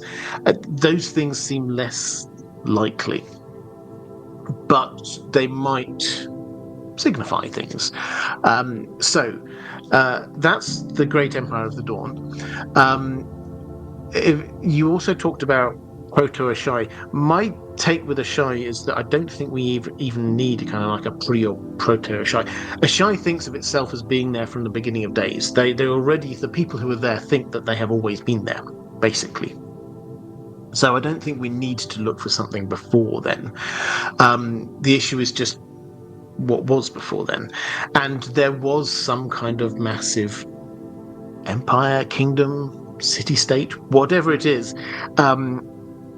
We're told that the size of Ashai is big enough to hold King's Landing, plus Old Town, plus Karth, plus Volantis, all of it. We're talking about a population of many millions, like a modern-day city. This is huge. So that it's very clear to me that there was somewhere over there a massive civilization. And when you add into that the idea that there are still legends, rumors of dragons off the Shadowlands beyond Ashai, and when you get two kind of like little hints as well in the text. We get Dany was going to go to get knowledge to Ashai before George R. R. Martin changed his mind. That was the idea. She would go to Ashai, she would get knowledge of dragons and things like that. And when Aegon V, Egg, wanted knowledge about how to hatch dragons, he sent someone over to Ashai to send back some pyromancers. So clearly Ashai has knowledge of dragons and things like that. They have an ancient kingdom, empire, whatever it is. I think, for my money, that's where the proto-Valyrians came from in terms of who taught the Valyrians. But also, I wouldn't place too much emphasis on there. We had this, and then we had this, and they're different. I think probably you can have the one thing morphing and merging into another. So it's not that we had a Valyrian there on the hillside saying, "What's this thing over here?" and then some wise person turning up and saying, "That is a dragon, and how you can bond with it is like this. Here's my list of things to do." It probably wasn't quite like that. It would have been people from that old civilization were a part of this newer civilization, and they had some bits of knowledge that got passed on. So I suspect it was a lot more fluid. As a complete aside, simply because it's something I've mentioned before, but I really do like this as an idea. I am of the opinion that the person that went to Ashai was Shira Seastar. The person Aegon V sent to Ashai was Shira Seastar, because if you're in his position, you have to go, well, he clearly is now obsessed by how to hatch dragon eggs, and he has to send somebody over there, somebody who speaks foreign languages, as Shira Seastar did. Her mother came from Essos. Somebody who is loyal to the Targaryens, Shira Seastar. She's a Targaryen, one of the great bastards, a legitimized Targaryen. Somebody who understands magic, because otherwise they can send any old thing. Shira Seastar. She is by a long way the most likely person who got sent by Aegon V over to Ashai. And that explains, I think, how she can kind of disappear from the narrative. We don't know we hear about her being there when Bloodraven was around, but then we don't really hear anything afterwards. So that's just a working theory that I've got on who that person was. Whether that's going to turn out to be important or not is another matter. I follow that up. If you've seen my Quaith theory video, I follow that up by saying that I think she is Quaith, and I think there's a good reasons to believe that that's the case. Lady Pushkin's, not so much of a mystery, but I feel something is off about Tywin and the Purple Wedding, or he didn't know anything but was very relieved at Joffrey's death. Well, this is an interesting one. You're not the first person to have theorized about this, had thoughts about this. I mean, I don't know what the right, because it feels as if people are kind of like, they get this feel that it's quite hard to put their finger on, that Tywin doesn't seem to react exactly in the way you think he should. There's an interesting scene early before the Purple Wedding when we get Cersei and Tyrion and Tywin and Joffrey in the small council. And this is when Tywin basically tells off Joffrey and sends him to bed. Kingsguard take him out. Pycelle sort of kind of like slowly scuttles out afterwards. Cersei starts talking, but Joffrey's not been the model of what a good king should be like there, very petulant. And Cersei sort of half defends him, saying, Robert, his father did teach him that you had to be sort of like, you had to be in charge of things and stuff like that. And basically Tywin just shuts that down and sends Cersei out as well. And then Tyrion's left there. And Tyrion picks up on this idea that maybe Joffrey would be like Robert Baratheon. And he says this, "Not Robert II," Tyrion said, "Aerys III," as in Aerys the Mad King. "The boy is 13, says Tywin. "There is time yet." Lord Tywin paced to the window. That was unlike him. He was more upset than he wished to show. "He requires a sharp lesson," says Tywin. So Tyrion is one of perhaps the most insightful characters in terms of their POV here. And he notices that his father is discomforted by this idea that Joffrey might be a bit like the Mad King, and even accepts the fact that he needs a sharp lesson. So that sets us up to this idea that Tywin, having basically launched the coup, and they didn't really launch it so much as take the opportunity to do the grab, and the Lannister family are now fully in control. The child on the throne is not turning out to be perhaps what he was wanting, and he's a little bit discomforted by this. Now, then people go on and say, well, it's noticeable that he doesn't kind of question this idea that it's Tyrion. In fact, he seems to sort of like think more about the pragmatic things, the practicalities. Well, what should we do? Can we send him up to the wall? He's not ever sort of saying, maybe it wasn't him. He seems to be using this as an opportunity to get rid of Tyrion. And he doesn't seem to be that distraught about the fact that the king is dead and now we've got a new king. And this does seem to kind of work together with this idea that maybe he sees Tommen, quite rightly, as more pliable than Joffrey. He's also younger, so the period of the regency is longer, and we know that he did have plans to potentially getting Cersei out of the way, marrying her off. Even a thought was to marry her off to Oberyn Martell, the Red Viper himself. Get her out of the way, Tywin could effectively be ruling through Tommen. So, did he know about this plot, the Purple Wedding? I don't think we have any particular evidence that he did, but I think the clear implication is that he was okay with it. It's not that he didn't go on a huge hunt to try and find who's the real killer. He allowed it to look like it was Tyrion. I mean, Tyrion did look a bit guilty, it has to be said. I have seen some people speculate that maybe he was involved in some way. I personally don't think that's likely.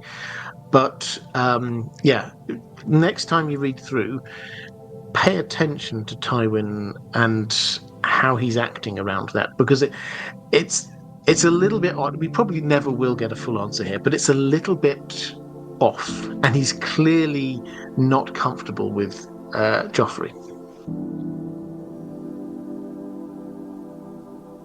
Right. Let's go to question from Ranabem Mitra, saying, "Salutations, Robert and Dan the dog. Who created the sea stone chair?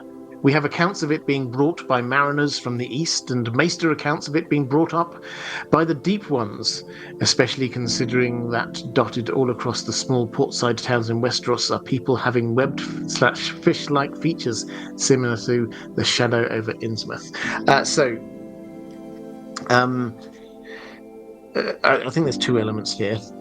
The actual factual question, where does the sea stone chair come from? This is the Iron Islands throne, basically, and their legend is this sort of came up from the depths. It was there when they already arrived.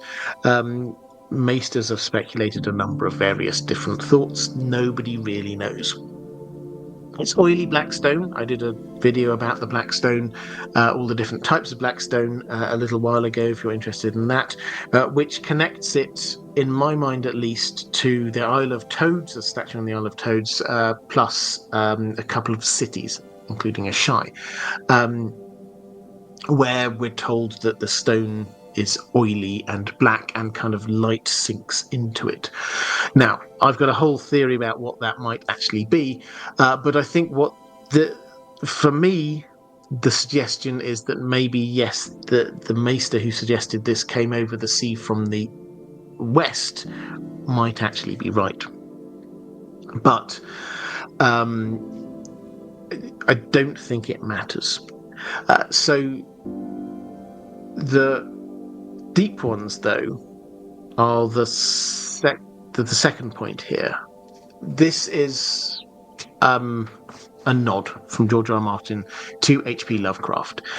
He's mentioned deep ones a couple of times. You'll find a couple of times when you get things like in Leng, for example, when you get steps that go down and people never return. That's straight out of Lovecraft.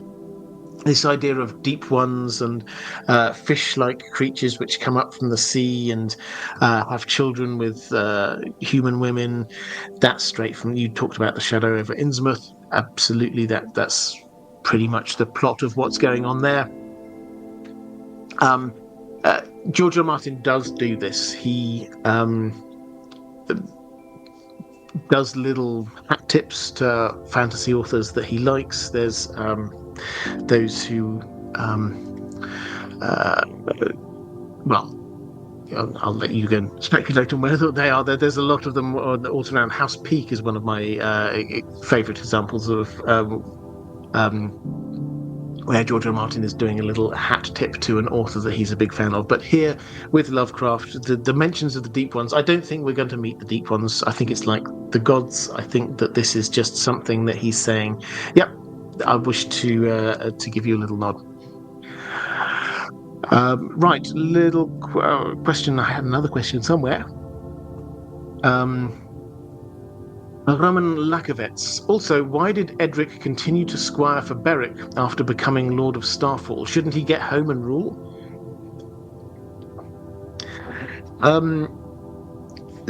It's a good question. So Edric Dane is he's the eldest son and heir, and then becomes Lord of Starfall. Before he's Lord of Starfall, he becomes the squire to Beric Dondarrion. Beric Dondarrion, we know. The sort of the interesting link here is that Beric Dondarrion is engaged to a Dane. Now, I've said, I think on one of my shorts over on elsewhere on this channel, this actually is a really interesting point. Why Ned trusted Beric Dondarrion to be leading that group of soldiers out to go and hunt for the mountain.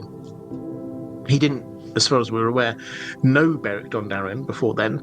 However, the Danes clearly trusted him because he was engaged to someone from House Dane. The House Dane, they put their son there as his squire. And as far as Ned was concerned, if it's good enough for House Dane, it's good enough for me. So that's just like a little bit of backstory. Why didn't Edric head back to Starfall? I mean, I think the short answer is that he hadn't been released, and then it was a time of war. So he got caught up with the Brotherhood Without Banners.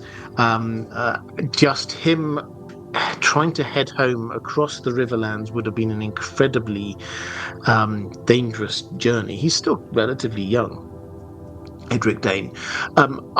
He is one of the members of the Brotherhood Without Banners who, when Lady Stoneheart took over, has kind of split off, and I think now he's probably going to head back down to Dawn.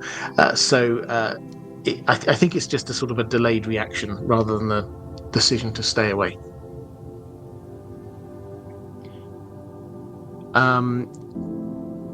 Let's go to Oranabe Mitra, who's saying, was Bran the Builder also the last hero and also the Night's King? So many fantasy tropes involve the idea of defeating an enemy by essentially joining their ranks. The last hero ended the long night, Bran raised the wall, and the Night's King ruled from the wall and found his corpse queen. They are surely the same person. And could the Night's King's tale be wrongly time-stamped? He ruled during the long night and not after it. The last hero had a group of 12. Those 12 people and himself could make him the 13th Lord Commander. So yeah, interesting speculations. I come back again to this idea that George R. R. Martin, I don't come back to it because I think it's important, it's because George R. R. Martin tells us it's important, that these stories from the Age of Heroes are legends, and we should take them as seriously as we take legends in our own world, which is to say there's quite possibly truth there somewhere. Maybe some of it happened, but we shouldn't take them all as literal truth. For me, trying to sort of say, well, this bit here, add this bit here, add this bit here, it has its value, but we'd always have to kind of take the step back and go, does that kind of fit thematically? So, does this fit thematically that Bran the Builder could be the last hero and the Night's King? Possibly. It's I'd certainly go with your idea that the timings on the Night's King might be out of out of whack, just slightly wrong. It certainly seems an oddity that on the face of it, what happens is that the others are defeated. The Night's Watch are created, the others are defeated, and then the wall is built, and then 13 Lords Commanders later, suddenly we get this what looks like a female other appears. It's a bit weird, isn't it? But we also have to say some of the other timings just seem a little bit weird. We're told that the Night's Watch are the people who were fighting in the first long night. But that we kind of think of them as being set up to, we are the Watcher on the walls, that kind of thing. They're on the wall. So maybe those two bits of timeline don't quite add up. If I had to guess, then yes, this kind of makes sense that we could have some kind of cult of the others appearing a significant period of time, but not ages away in the future. We certainly know that we get people like Craster effectively worship the others, the cold gods. You know, he treats them as gods, and so the idea that perhaps you could get a Lord Commander of the Night's Watch who does that, it kind of makes sense to me.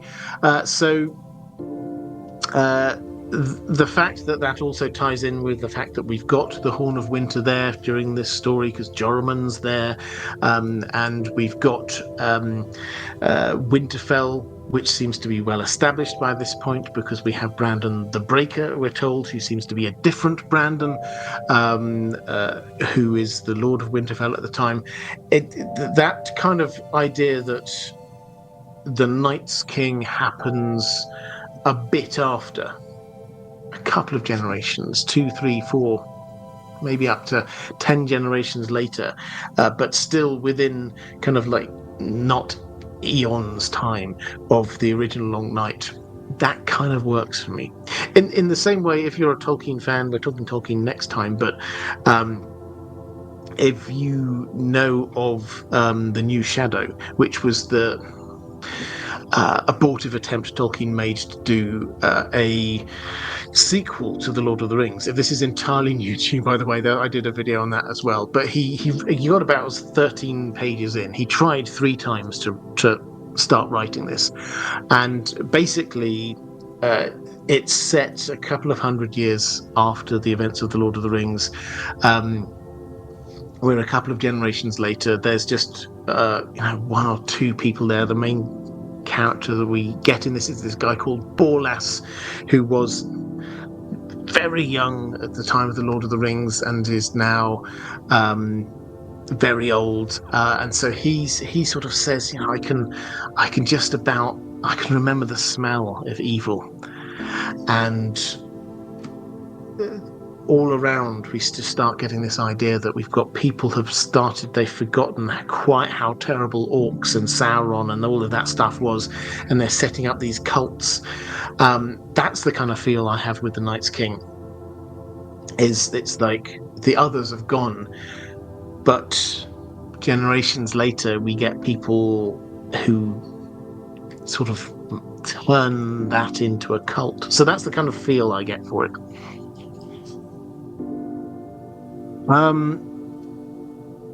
William Schneider saying, hello Robert, I think one of the biggest mysteries is what happened at Summerhall. Did it begin the new age of magic and reawaken the others, and could it have the answers of how to stop them? Hopefully Sam has time in the libraries to find these answers. Yeah, I agree, this is one of the big mysteries, and it's a deliberate one by George R. R. Martin. If you've read The World of Ice and Fire, you'll find this is the most blatant effort by George R. R. Martin not to spoil future books. The future books, in this case, being the Dunk and Egg stories that he said will go all the way up to the end of their lives. In that he basically says what happens at Summerhall. It burns down.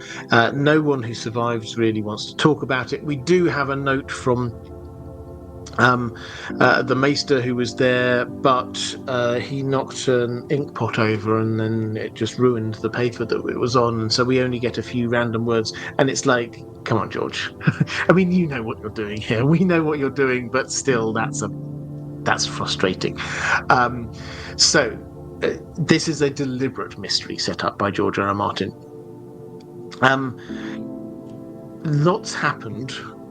Regardless of any of the other things, lots happened. We get the king dying. We get the king's eldest son dying. We get Dunk dying. We get the dragon eggs seemingly disappear. We get Summerhall, the palace burning down. We get the birth of Prince Rhaegar. So we get a new king, a new line that we're going to be having here. Coming up, and lots is happening. To add an extra layer to say that this is kickstarting the new era of magic. I entirely understand it. I suspect if you hunted hard enough, you might be able to find an old video where I speculated on this several years ago. It's possible. But we do have to remember that the magic didn't work, or at least it worked in a way that people weren't expecting it to.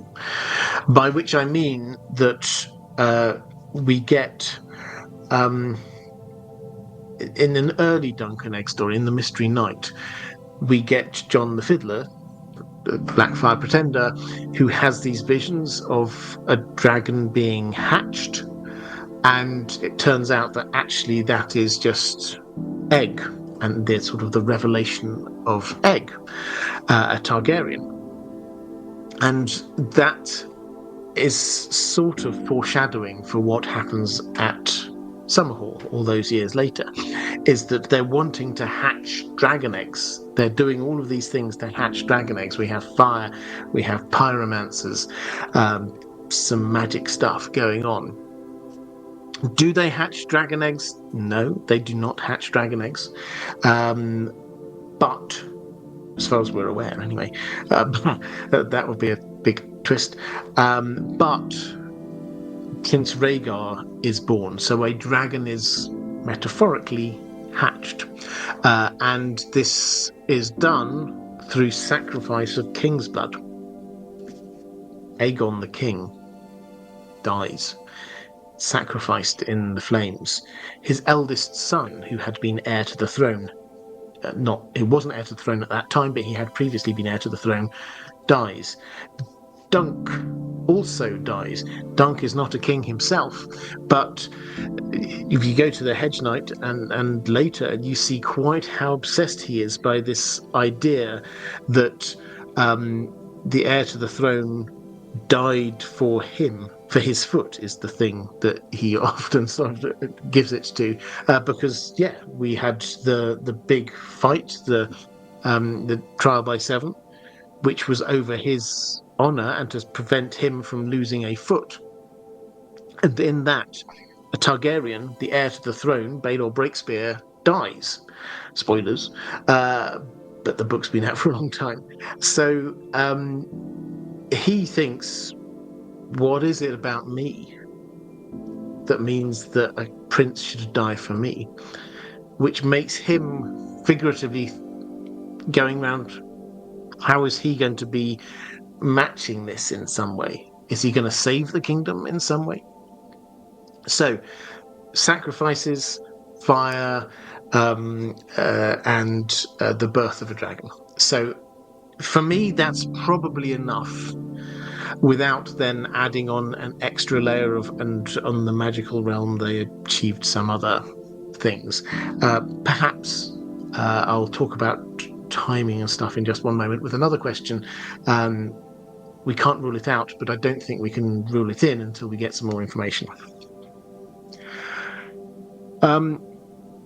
Caius Ballerina. In the original drafts of A Feast for Crows, it's revealed that glass candles can hold souls within them via blood magic, granting a type of immortality. This reminds me of Weirwoods.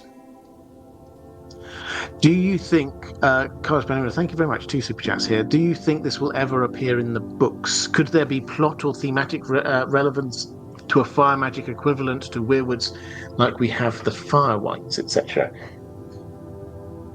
I mean, this is curious. I've not looked at the exact quotes, if we have the exact quotes. I always find myself in 2 minds when it comes to early drafts that George R. R. Martin clearly decided not to include in the book. And I came across this when I was looking at a video which will come out, I don't know, 2 or 3 weeks' time. I've reworked my video on who is young Griff, Aegon the Sixth, Aegon, whatever, and also where is Blackfire, and a conversation happens there in a chapter that George R. R. Martin read out when he was writing A Dance with Dragons, that doesn't happen in the actual chapter we finally got to read. And I'm always in 2 minds about that and things like this that you're talking about here. Do we take the fact that it's not in the final draft as evidence that George R. R. Martin changed his mind and decided, actually, I'm not going to go that way? Or do we take it as evidence that that's what he wants to do, but he decided to save it for a later point? And I think it's a bit of both, really. The idea glass candles can hold souls within them. They have to get their magic somehow. It is Valyrian magic, and all Valyrian magic is through fire and blood, which means that there has to be fire and probably some degree of sacrifice, and so a person, you could argue their soul, their spirit, or whatever, could be captured within that. So it kind of makes sense to me. Will that have an impact on the story? I think probably not. I think glass candles will be important, but the exact mechanism for them and a person gaining some kind of immortality by going into a glass candle, I'm guessing not, partly because I think the knowledge of how to make the glass candles will have disappeared unless the Citadel have kept it somewhere. There is a way that we might get something on this, though, which is House of the Dragon. Ryan Condal, the showrunner, said he's got a blog. He's a nerd about props, film and TV props. That's his thing. Everyone's allowed a thing. That's his thing. He loves film and TV props, and he's got not a blog, a podcast about it that he does. And sometimes he obviously talks about the things in House of the Dragon, because that's what he's responsible for ultimately. And he said in his most recent podcast that there will appear in House of the Dragon season 3 an item that has not yet appeared on screen, is in the books but has not yet appeared on screen, either in Game of Thrones or House of the Dragon, which has led to speculation. He could be talking about Vigilance, the House Hightower Valyrian steel sword. It's possible, but the way it was phrased makes it sound more like it's a thing, and perhaps we're talking glass candles. And so people have speculated who might have a glass candle. Is there any chance Helena could? Helena, they're using as an all-round, yes, dragon dreams and things like that, but now also she seems to be able to hack into Daemon's weirwood visions as well. So she seems to be an all-round magical person, as opposed to just like somebody who gets a few words of prophecy every now and then. So we do not know, this by way of update, we do not know the extent of George R. R. Martin's involvement in any rewrites of House of the Dragon Season 3. We know by clear implication he was not involved in the early drafts because he then came out with his blog posts where he was very critical and made a point of saying that while he was in London, he did not go along to the writing meeting, wanting to distance himself from it. After which everything went a little bit quiet, and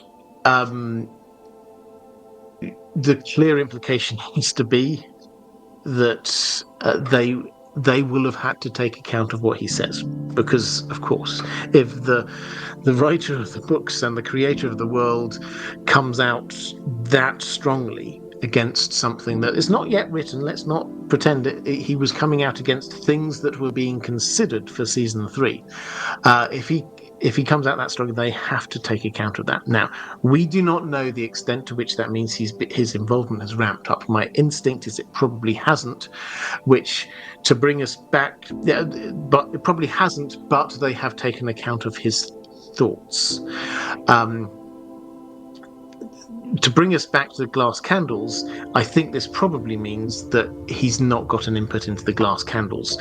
So I don't think we're going to get much by way of extra officially sanctioned law in the same way that he basically confirmed, or it was confirmed, that it came from him, the idea of Aegon's prophecy vision.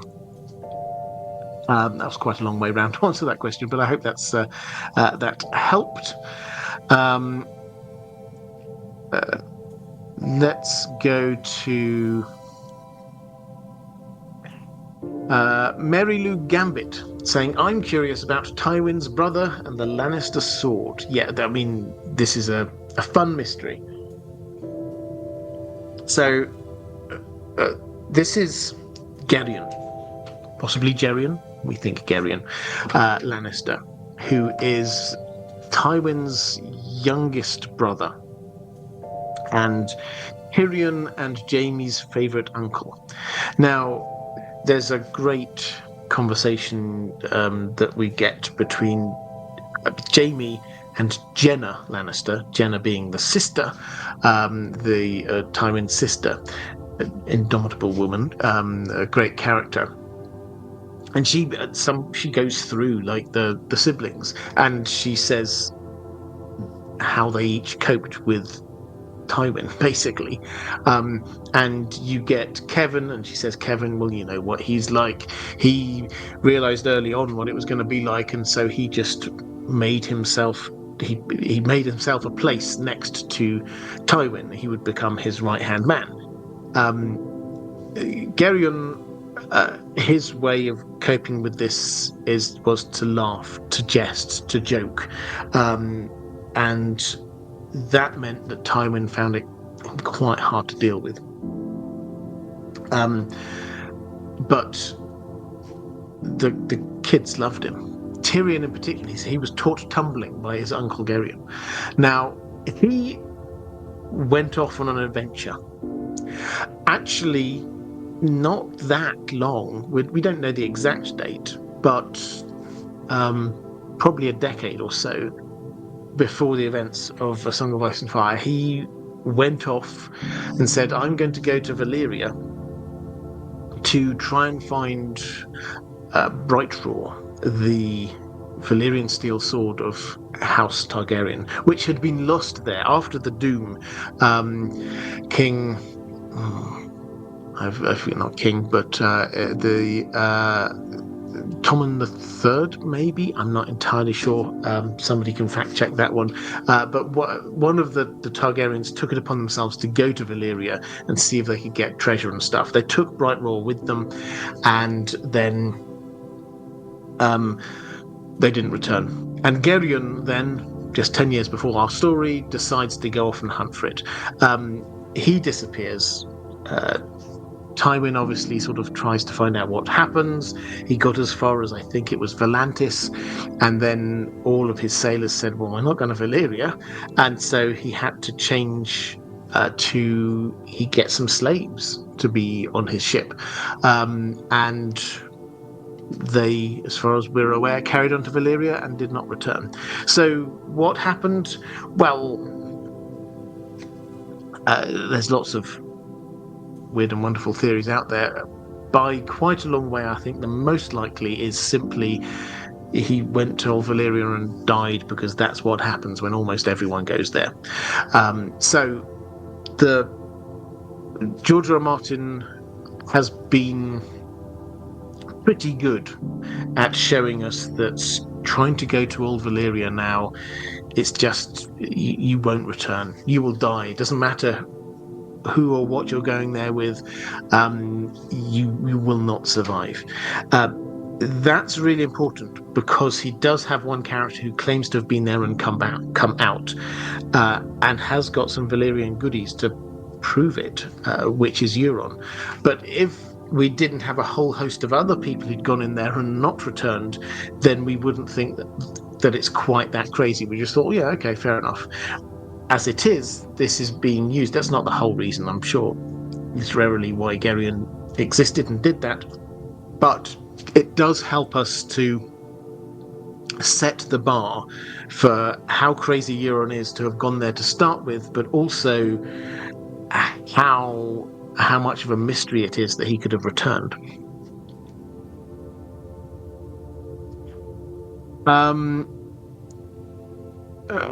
Do you believe, this is Jewel Elson, do you believe in the story about the Red Lake and Brandon of the Bloody Blade? Or are you in doubt and inclined to blame someone else entirely?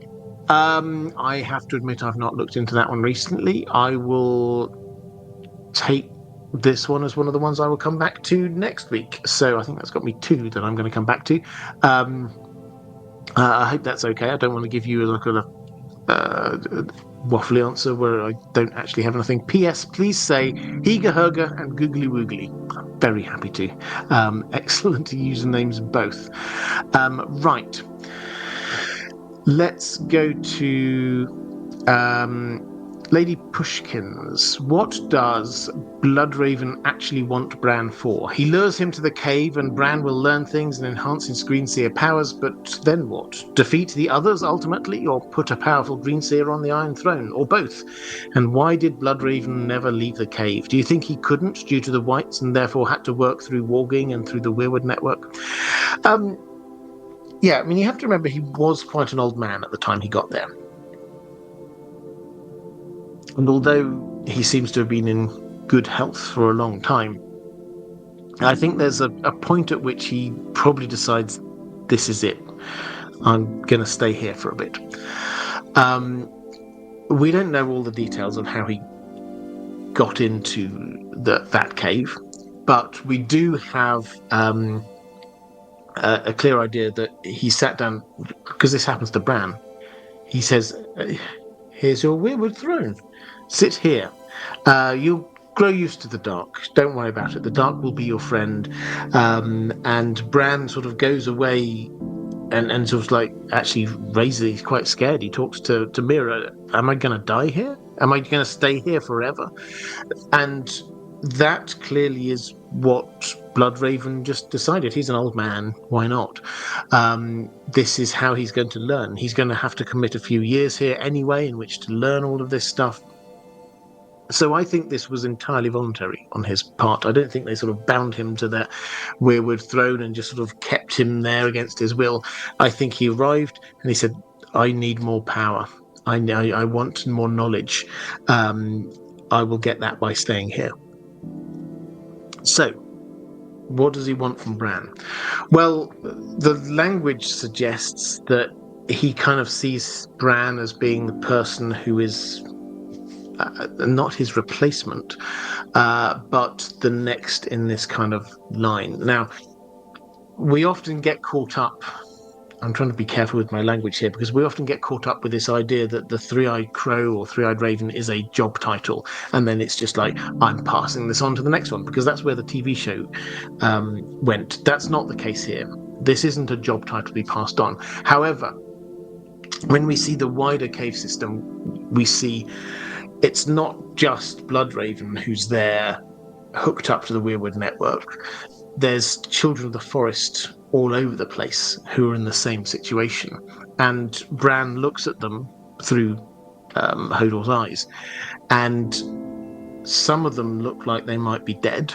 Some of them look like they might be just alive, but only just.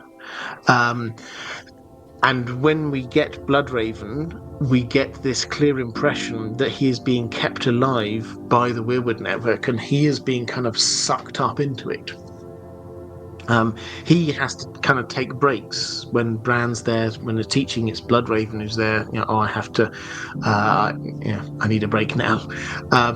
So it's almost as if he knows that his time is limited. He's going to get sucked up. He's going to turn into one of those children of the forest who are there just like hooked up. His spirit and soul will be there. But ultimately he and his freedom of action is going. So part of this is just the normal, organic, another person, because there aren't many children of the forest left, and he's been kind of casting his net wide, and he's found one to do this. But also, you do have to wonder whether there's an element of foresight here. If he is getting Bran, because Bran can now move, if Mira drags him or if Hodor carries him, he can head back down south. Is this something that Bloodraven has foreseen? I think quite possibly. We don't get huge amounts from him, so it's hard to sort of work out all of his plans here. But clearly, part one is to train up Bran quickly. He trains him to be warging. We kind of skip over this because we think so much about the Weirwood tree and all of that, but he trains him to be warging into birds, more than one bird at a time. He says, you can be in lots of different beasts at the same time. Teaches him all of that stuff, then teaches him about how to go through the Weirwood network, and then he says you're not going to be bound by the trees in the future. So basically, he's telling him all the secrets of how to be a Greenseer, and if he has some kind of foreknowledge that Bran will have to go south, he is just imparting what he knows. Pardon me, which means that we get to this, depends on your perspective, wonderful or slightly disturbing possibility that actually what Bran is going to become is Bloodraven. Bloodraven is going to be imparting to him all of his knowledge and his teaching, and Bran is at such an age when he's going to be taking this on board. So Bran may well become the Bloodraven figure in this generation. Adam Geets saying, "Hi Robert and Dan. My favourite mysteries of A Song of Ice and Fire are what happened that caused the White Walkers to come back." I'll quickly talk about that, which is we don't know because we haven't been told. But how long they've been back for, I find the fascinating one, because if we figure out how long they've been back for, then we might learn a little bit about what triggered them to come back. And what it appears is that they've been very active just this last few years. This is what prompts Osha to be heading south, for example.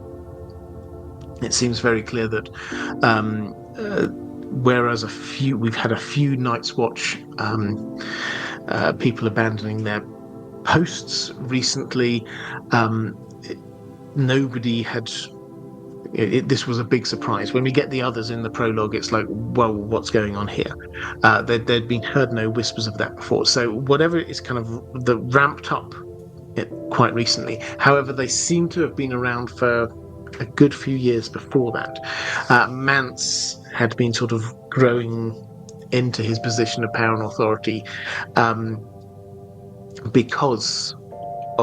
partly because of this movement of the others going on. Traster seems to have had his arrangement, arrangement's the wrong way of saying it. He's been treating the others as his cold gods for quite a few years now, maybe a couple of decades, maybe even more, who knows. So They seem to have been around, but it's only recently that they've been ramping up their appearances.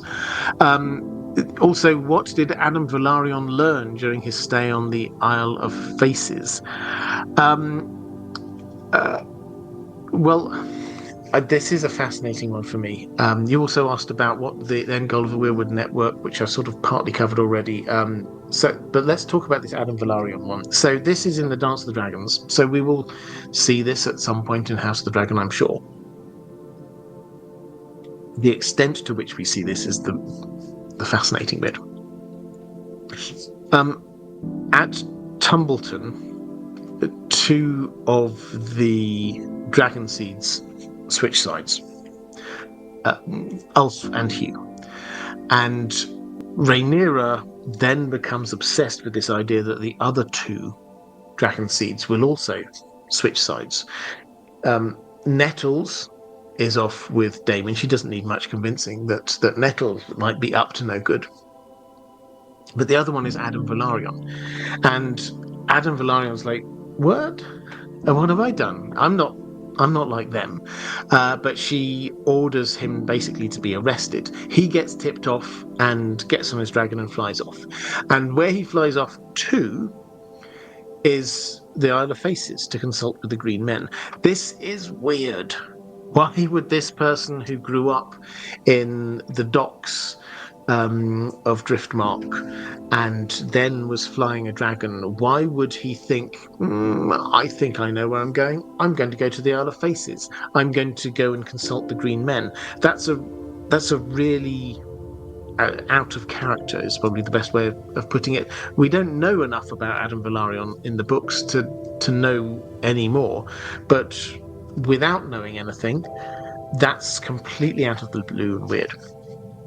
He consults, we're told, with the Green Men, and then he flies around various castles gathering an army and takes that army off to Tumbleton and attacks the army that's there. So basically, the strategic position in the war is you've had this big army heading from very slowly, it has to be said, from the Reach, from Old Town, Hightower armies heading up.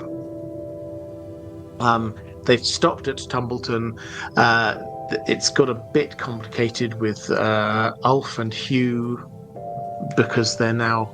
Oh, actually, do I want to be king myself? I'm not necessarily here on Team Green. That whole conversation started happening. But this is at the time, what appears to be the big threat to King's Landing. If they push on a little bit further, they will get to King's Landing. And so, Adam Velaryon gathers his army, pushes back, self-sacrificially takes on the dragons that are there, and stops them. And the upshot of his action is that he dies, his dragon dies, but the army gets pushed back. Lord Peake holds up his hands and says, okay, well, this isn't working, is it? And he takes his army back home. So then somebody takes his body to Raventree Hall, home of House Blackwood. Why? We don't know. All we know is that it was retrieved from there after the war and then buried elsewhere. So this is odd on many levels. It applies, obviously, House Blackwood have got a link across with the old gods and weirwoods and things like that. But all of this is just a little bit strange. I think this is one of those ones that we have to say George R. Martin has created a mystery. We can speculate around it, but until we know what on earth prompted him to go there in the first place, we're really none the wiser. What is intriguing for me, that we can perhaps now draw out, is the fact that what clearly the result of this, of him going there, was to go and fight for Team Black and prove his loyalty. So perhaps the Green Men said, yes, you wish to prove your loyalty. Have a pep talk. Be true to yourself. Go and show you prove yourself, and but that doesn't seem to ring true. What we do have in House of the Dragon, not in Fire and Blood, but in House of the Dragon, we have the Weirwood Network seemingly coming out for Team Black, inasmuch as Daemon was shown a series of visions which prompted him to throw himself behind Rhaenyra. So it seems, if you add that, semi-canon, but if you add that to this consultation with the Weirwood Network, it seems as if the Weirwood Network were Team Black. It's just a working hypothesis. Then let's go to a question from Andrew Biederman. My favourite mysteries are prophecies, specifically those of Patchface and Maggie the Frog. Maggie, because of how they seem to be spot-on accurate and how easily understandable they are, as prophecies go. Patchface, for the opposite reason, in that they are much less easily understood and it's unclear for most of them if they are even real prophecies. Do the differences between them mean anything for how reliable prophecy is in this world? Well, for those who don't know the Patchface prophecy, so the Maggie the Frog prophecy is the very clear one about Cersei, and it seems to have come true quite accurately. Yes, you won't marry the Prince Rhaegar, you will marry the King Robert, you will have 3 children, she did, he will have 16, he did. So those things all seem to be coming true. Patchface, a court fool for House Baratheon, who came over from Essos. Then the ship he was in got caught in a storm. Everyone was drowned except apparently him. He was washed up on the seashore a few days later, apparently dead, but then spat up a whole load of water and seemed to be alive. However, he was changed, and now he's not the same jolly old fool that there was before. He wanders around, jingles bells, and says really strange things, like fool's blood, king's blood, blood on the maiden's thigh, but chains for the guests and chains for the bridegroom, I. Now, it's a bit weird, but you can, looking back, see that sounds like he's describing the Red Wedding, because he's saying fool's blood, fool at the Red Wedding, was killed. King's blood, Robb Stark, killed. Blood on the maiden's thigh, there is a wedding which was consummated. Chains for the guests and chains for the bridegroom.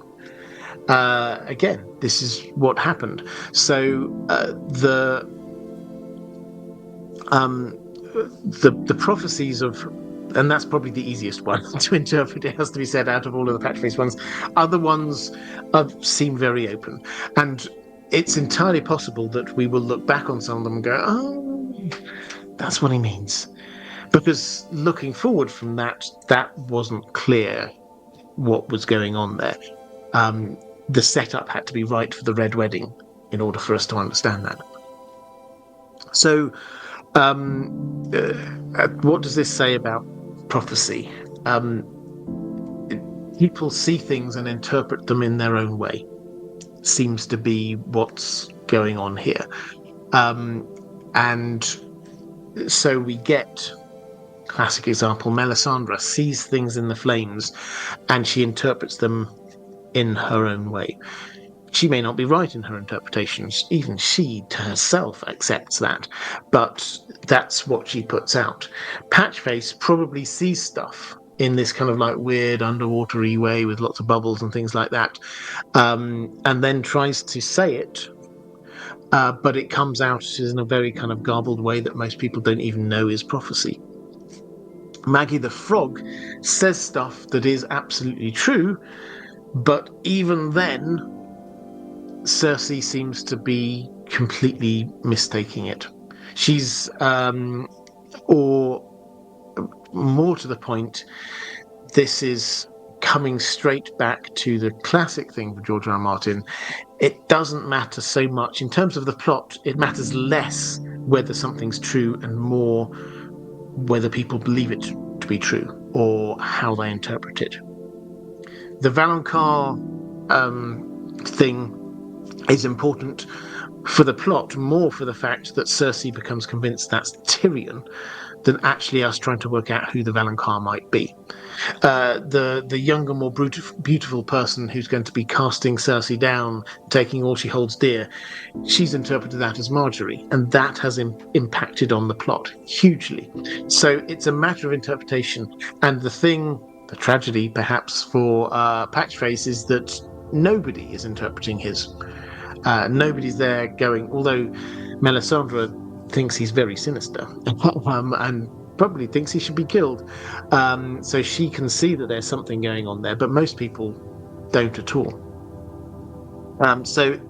This is all a part of the bigger idea of that clearly prophecy works. And as a sort of an addendum to this,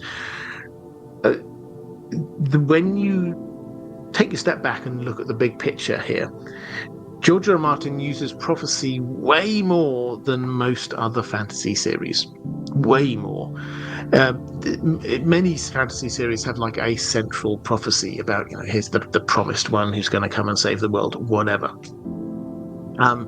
Some have some bits of prophecy here or there, insights into the future or something. Here, you can easily lose track of how many people have some kind of prophecy. We've talked about two just there. We've got the House of the Undying that Dany visits. She also gets stuff from Quaithe. We get the Ghost of High Heart who's going there. We get the Prince that was promised prophecy. We get Melisandre seeing things in the future. All over the place we get these bits of prophecy going on, and it's easy to lose track of the fact that there are so many, and it does make you wonder, is George R. R. Martin trying to tell us something about the nature of time within his world? In that it's not just like here's a random guess about what will happen. Prophecy clearly does work. People might not see it correctly, people might not interpret it correctly, people might not believe it, but prophecy is real. Maggie the Frog and her prophecies were real. What does that mean about the nature of time? Does that mean that everything the ink is dry on everything?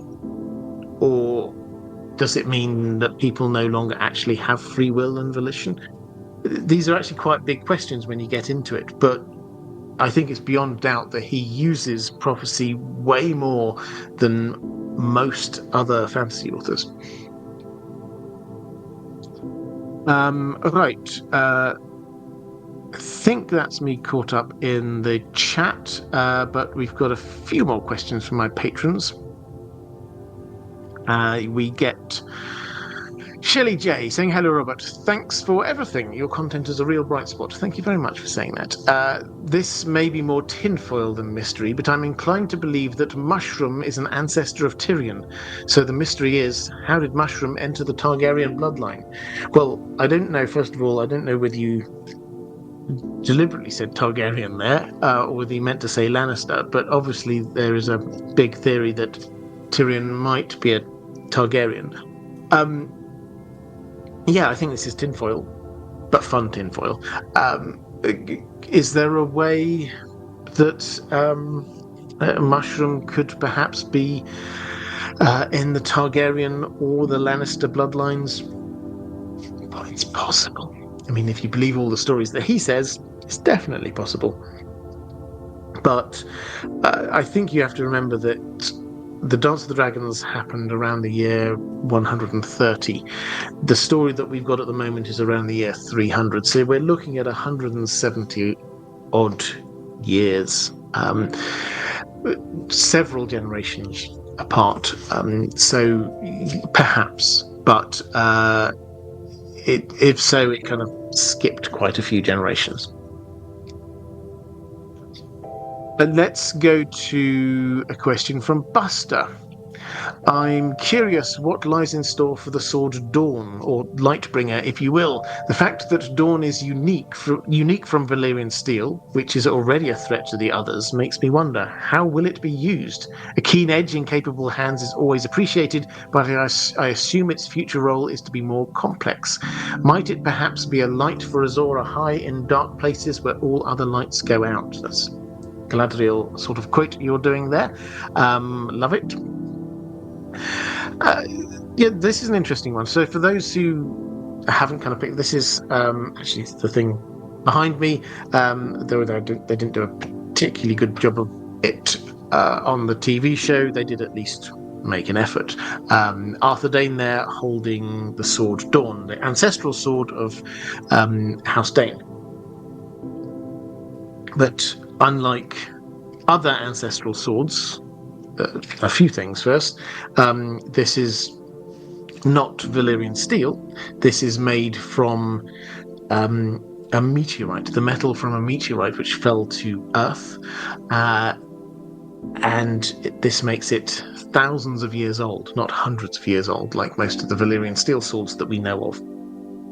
And also, it's sort of milky white in colour, and then also this is not just passed down from one generation to the next and whoever happens to be the ruling lord gets to use it.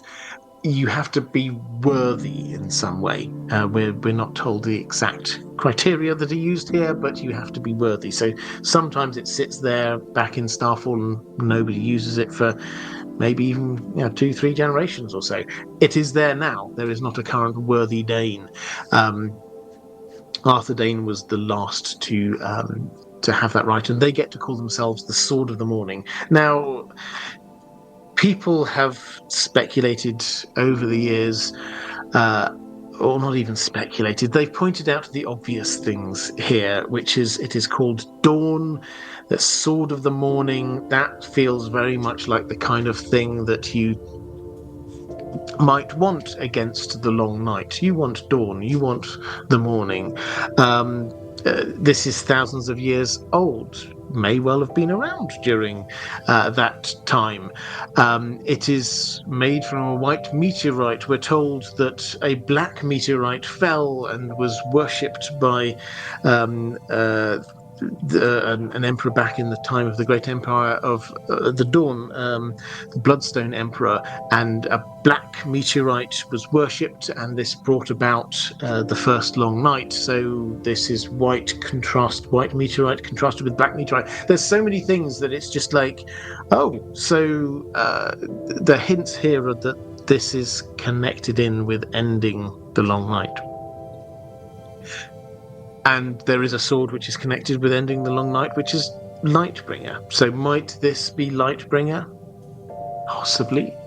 The light in places when all other lights go. We're not told whether it glows. We're sort of told it's milky white colour. I think we would have been told if it glowed. We certainly would have been told if it had a flame on it, which Lightbringer apparently is supposed to have. So this doesn't exactly match what we're looking for, but it's clearly going to be important. My best take is it's going to be brought into the story by Gerald Dane, so Gerald Dane, Darkstar, who's going to claim it, and then he's probably going to head over to join Aegon, the sixth Aegon's new rule over there, try and join the Kingsguard, kind of an echo of Arthur Dane serving in the Kingsguard. So that's how it will enter into the story.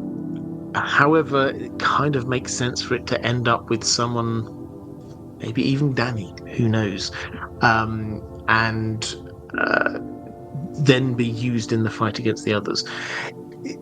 As much as I like this idea that this is going to be Lightbringer possibility. I don't think it's going to be the only Lightbringer possibility. In the same way that I said I think that after all the books are finished, we will still be arguing about who Azor Ahai Reborn is. I think we'll also soon be arguing about what Lightbringer was, which sword was Lightbringer, and this will be one of the candidates. I have got one more question from my patrons, and now's a good time, therefore, to drop any more questions into the chat. I'll try and pick up a few of them. Alexander the Just Okay saying the areas below Bloodraven's cave where there are other children of the forest hooked up to a weirwood network. What's with this? What are they doing and why? They certainly aren't telling Bran the full story here, and I wonder why. I mean, I think I sort of covered this a bit earlier, but they seem to be greenseers in our language, our way of thinking, who have hooked them up to the weirwood network, and the weirwood network sustains them. It keeps them going, and probably well beyond their natural lifespan, but only just. And they are getting more and more sucked up into the weirwood network. So what are they not telling Bran? In this respect, I think it's that, yes, his initial thought and fear that he would, the idea was that he would stay here forever. There's a ring of truth to that. But I don't think that this will necessarily happen to him. I think he will escape. It does make you wonder whether there might be something similar under the Isle of Faces. We don't often talk about. When you think of the Isle of Faces, we think of weirwood trees, but it's weirwood tree roots that people tend to get hooked up into. So is there an underground there? Is there a cave system there on the Isle of Faces where there's a whole load of these old children of the forest hooked up? It's entirely possible. Caius Ballerina, what do you think the others do with Craster's kids? Why do they accept sheep and dogs? Are there ice sheep running around now? So you can go a few different ways with this, but with Craster, I think the important thing to note is that this isn't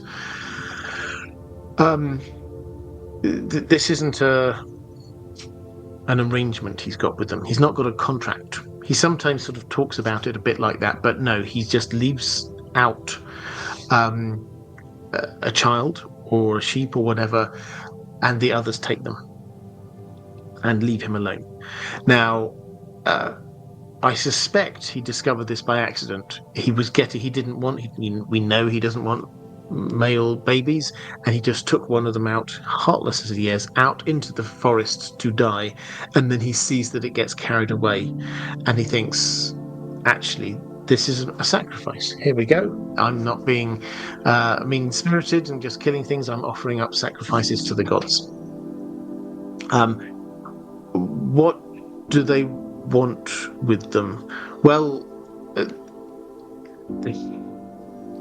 it's very hard to say because we haven't been told all the things yet by George R. R. Martin, or even a tiny fraction about the others, what they want, how they operate.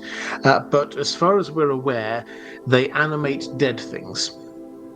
So presumably, if they got a dead sheep, a live sheep or child, they would kill it and then animate it. That seems to be the extent of it. Now, obviously, what happened in Game of Thrones was that they went away and turned those children into, well, baby others. This did happen, I think, in season 4. So when George R. R. Martin was a little bit closer to all of this, and we've certainly not heard him scream and shout about it, which he could have done. But it did open up a whole raft of questions. Okay, does that mean if we get a baby other, does it then grow up to be an adult other, or does it always stay that? Does this mean that all of the others are just humans who've been changed? We did not get an answer to any of that in the TV show, it has to be said. I mean, we got some things we could kind of infer from what we saw, but we didn't get any real answers. So I think on this, we're waiting. I think the default answer, if we didn't have if we didn't have the TV show, I think the default answer we would all have is, well, they're just taken as sacrifices, and they might be killed and reanimated. Because of the TV show, we have to put an asterisk there because we don't know if that bit came from George R. R. Martin or not. But it's it's possible. A question from Caius Ballerina: will it matter that someone that hates Jon has joined Summer's wolf pack? Orrell passed his hate on to Varamir and One Eye in the pack. Could it tie into another abandoned plotline that Bran and Jon would become bitter enemies? Oh, this is interesting. So, for those who missed it, and it was quite easy to miss it, you get Varamir Sixskins appears in the intro chapter, the prologue for A Feast for Crows. Sorry, Dance with Dragons. And in that we find he has 3 wolves, and in that we find out who they are, what they're like, and he goes off into one of those wolves. I think it was One Eye, and we see through Bran how when Summer is very hungry, he smells some meat, he goes to see what it is, and he finds these 3 wolves there who are eating this meat, and he basically takes them on and wins, and they have to sort of bow to him, and so he gets the meat, and they then it's not entirely clear, but they sort of like become his, well, he becomes their pack leader, basically. Now, we don't know how that has played forward, whether that has played forward with and sorry, I should just to be clear, so those 3, that is definitely Varamir in there. Now, we don't know how that plays forward, whether that is Summer is now that's pack. We don't have lots of extra details of what follows on from that. Orrell passing his hate to Varamir is an interesting one, because this is Orrell was the skin changer, the wildling skin changer with the eagle. And after he died, he went up into the eagle and had his second life there. And basically what happens, we're told, is that if you go up, once you die as a skin changer, you can go into your bonded animal and you can survive there for a while, but after a while you will slowly diminish. However, he Varamir goes in and takes over the eagle, and because of the close bond, that means some of what Orrell feels washed into him, and so he has this irrational hatred of Jon, which kind of plays out through the story. So what does this matter if we get Varamir in a wolf that is part of a pack that Summer's in control of? My instinct is that Summer and Bran are stronger than Varamir, and so actually this won't make huge amounts of difference. I like the thinking, but whereas we might still get echoes of this going on to the future, I don't think this is going to lead to Bran then hating Jon. Right, let's have a quick flick through the chat.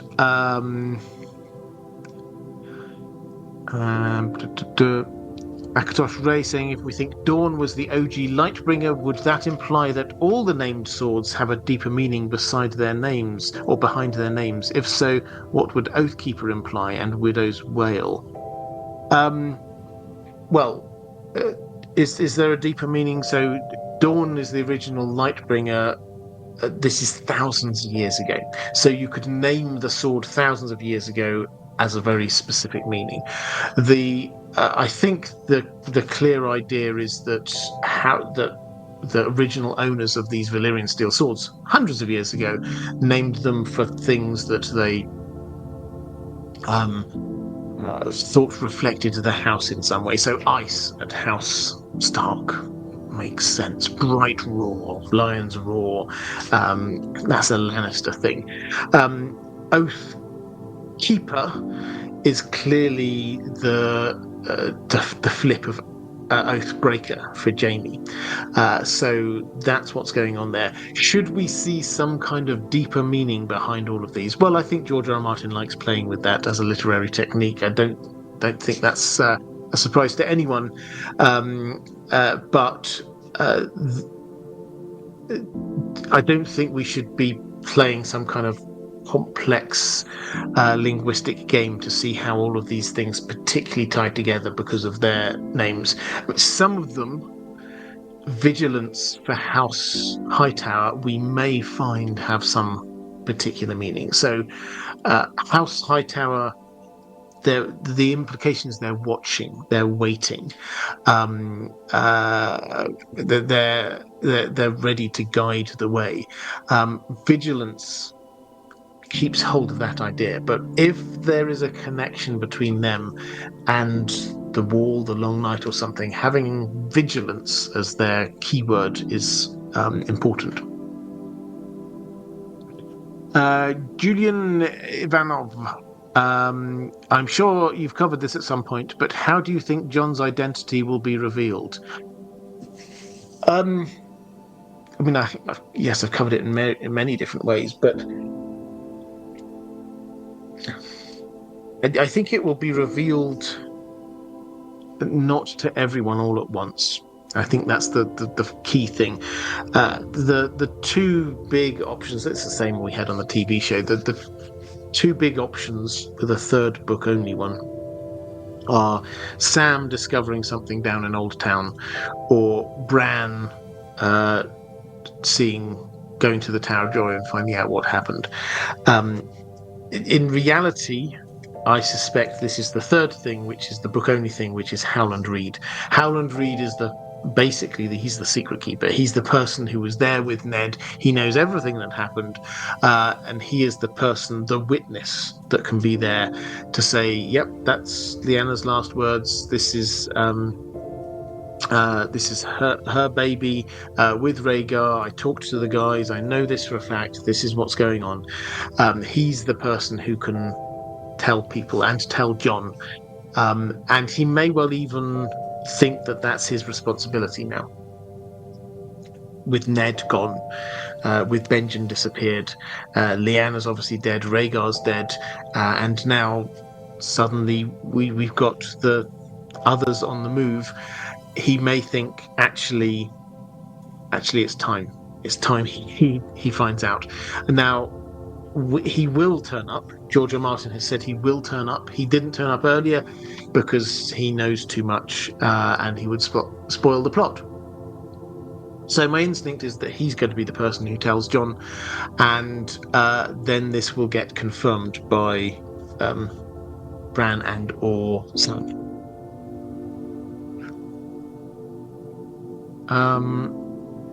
Callie Summers suggesting that the widow of Widow's Wail might be Cersei. Yep, that's a good shout.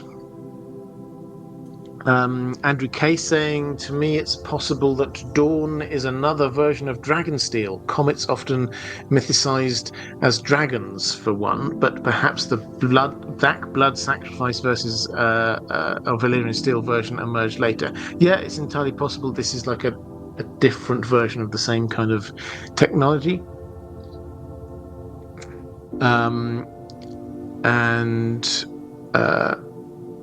Kirsty Angel saying the Lannister sword Bright Roar literally translates as Light Bringer.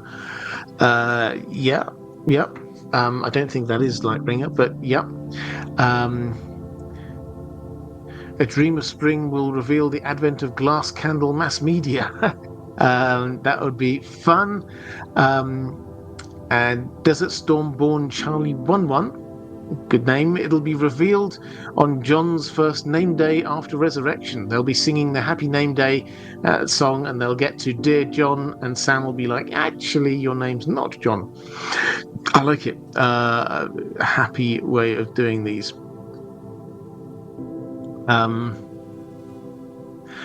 Andrew K saying on Game of Thrones, it seems like there are only 12 or 13 others when we saw them readying themselves for the battle. So maybe they were not making new others from the babies. Well, I mean, your guess is as good as mine with that. That felt like one of those plot lines that they started on and decided, nope, that's too much. We're not going to go down there. Okay, I think with that, what we will do is say next week we will be coming back with Mysteries of Middle-earth. So we'll do a Lord of the Rings focused one next week. We've got a few questions on that one already, which kind of roll over from here. But coming up over on the main channel, what have I got coming up? Weirwood Trees video coming up tomorrow. And what else? The Fagon video. Is Fagon really Aegon the Sixth? Is he a Blackfire? Is he someone else? That video is going to be coming out in a week's time. A week's time, maybe a couple of weeks' time. Also, who is the Valonqar? We touched on that this time. That's another video I've got coming out quite soon too. So I've got lots of stuff coming out. I hope you're as excited by it as I am. But if you are watching back this on YouTube a little bit later, there's going to be appearing around here a link to other live streams that I've done. Appearing around here is a link to my Patreon page, which is the best way to support this channel if you wish to do so. I think I said a massive thank you to my moderators right at the very beginning of the live stream and haven't done it since then. So moderators, thank you. You do an amazing job. If you're there in the chat still, do give them a little bit of love before we all disappear. And then secondly, I always try and thank my patrons. Thank you, patrons. You are amazing. Okay, that's all for this time. Take care, everyone, and I will see you again soon.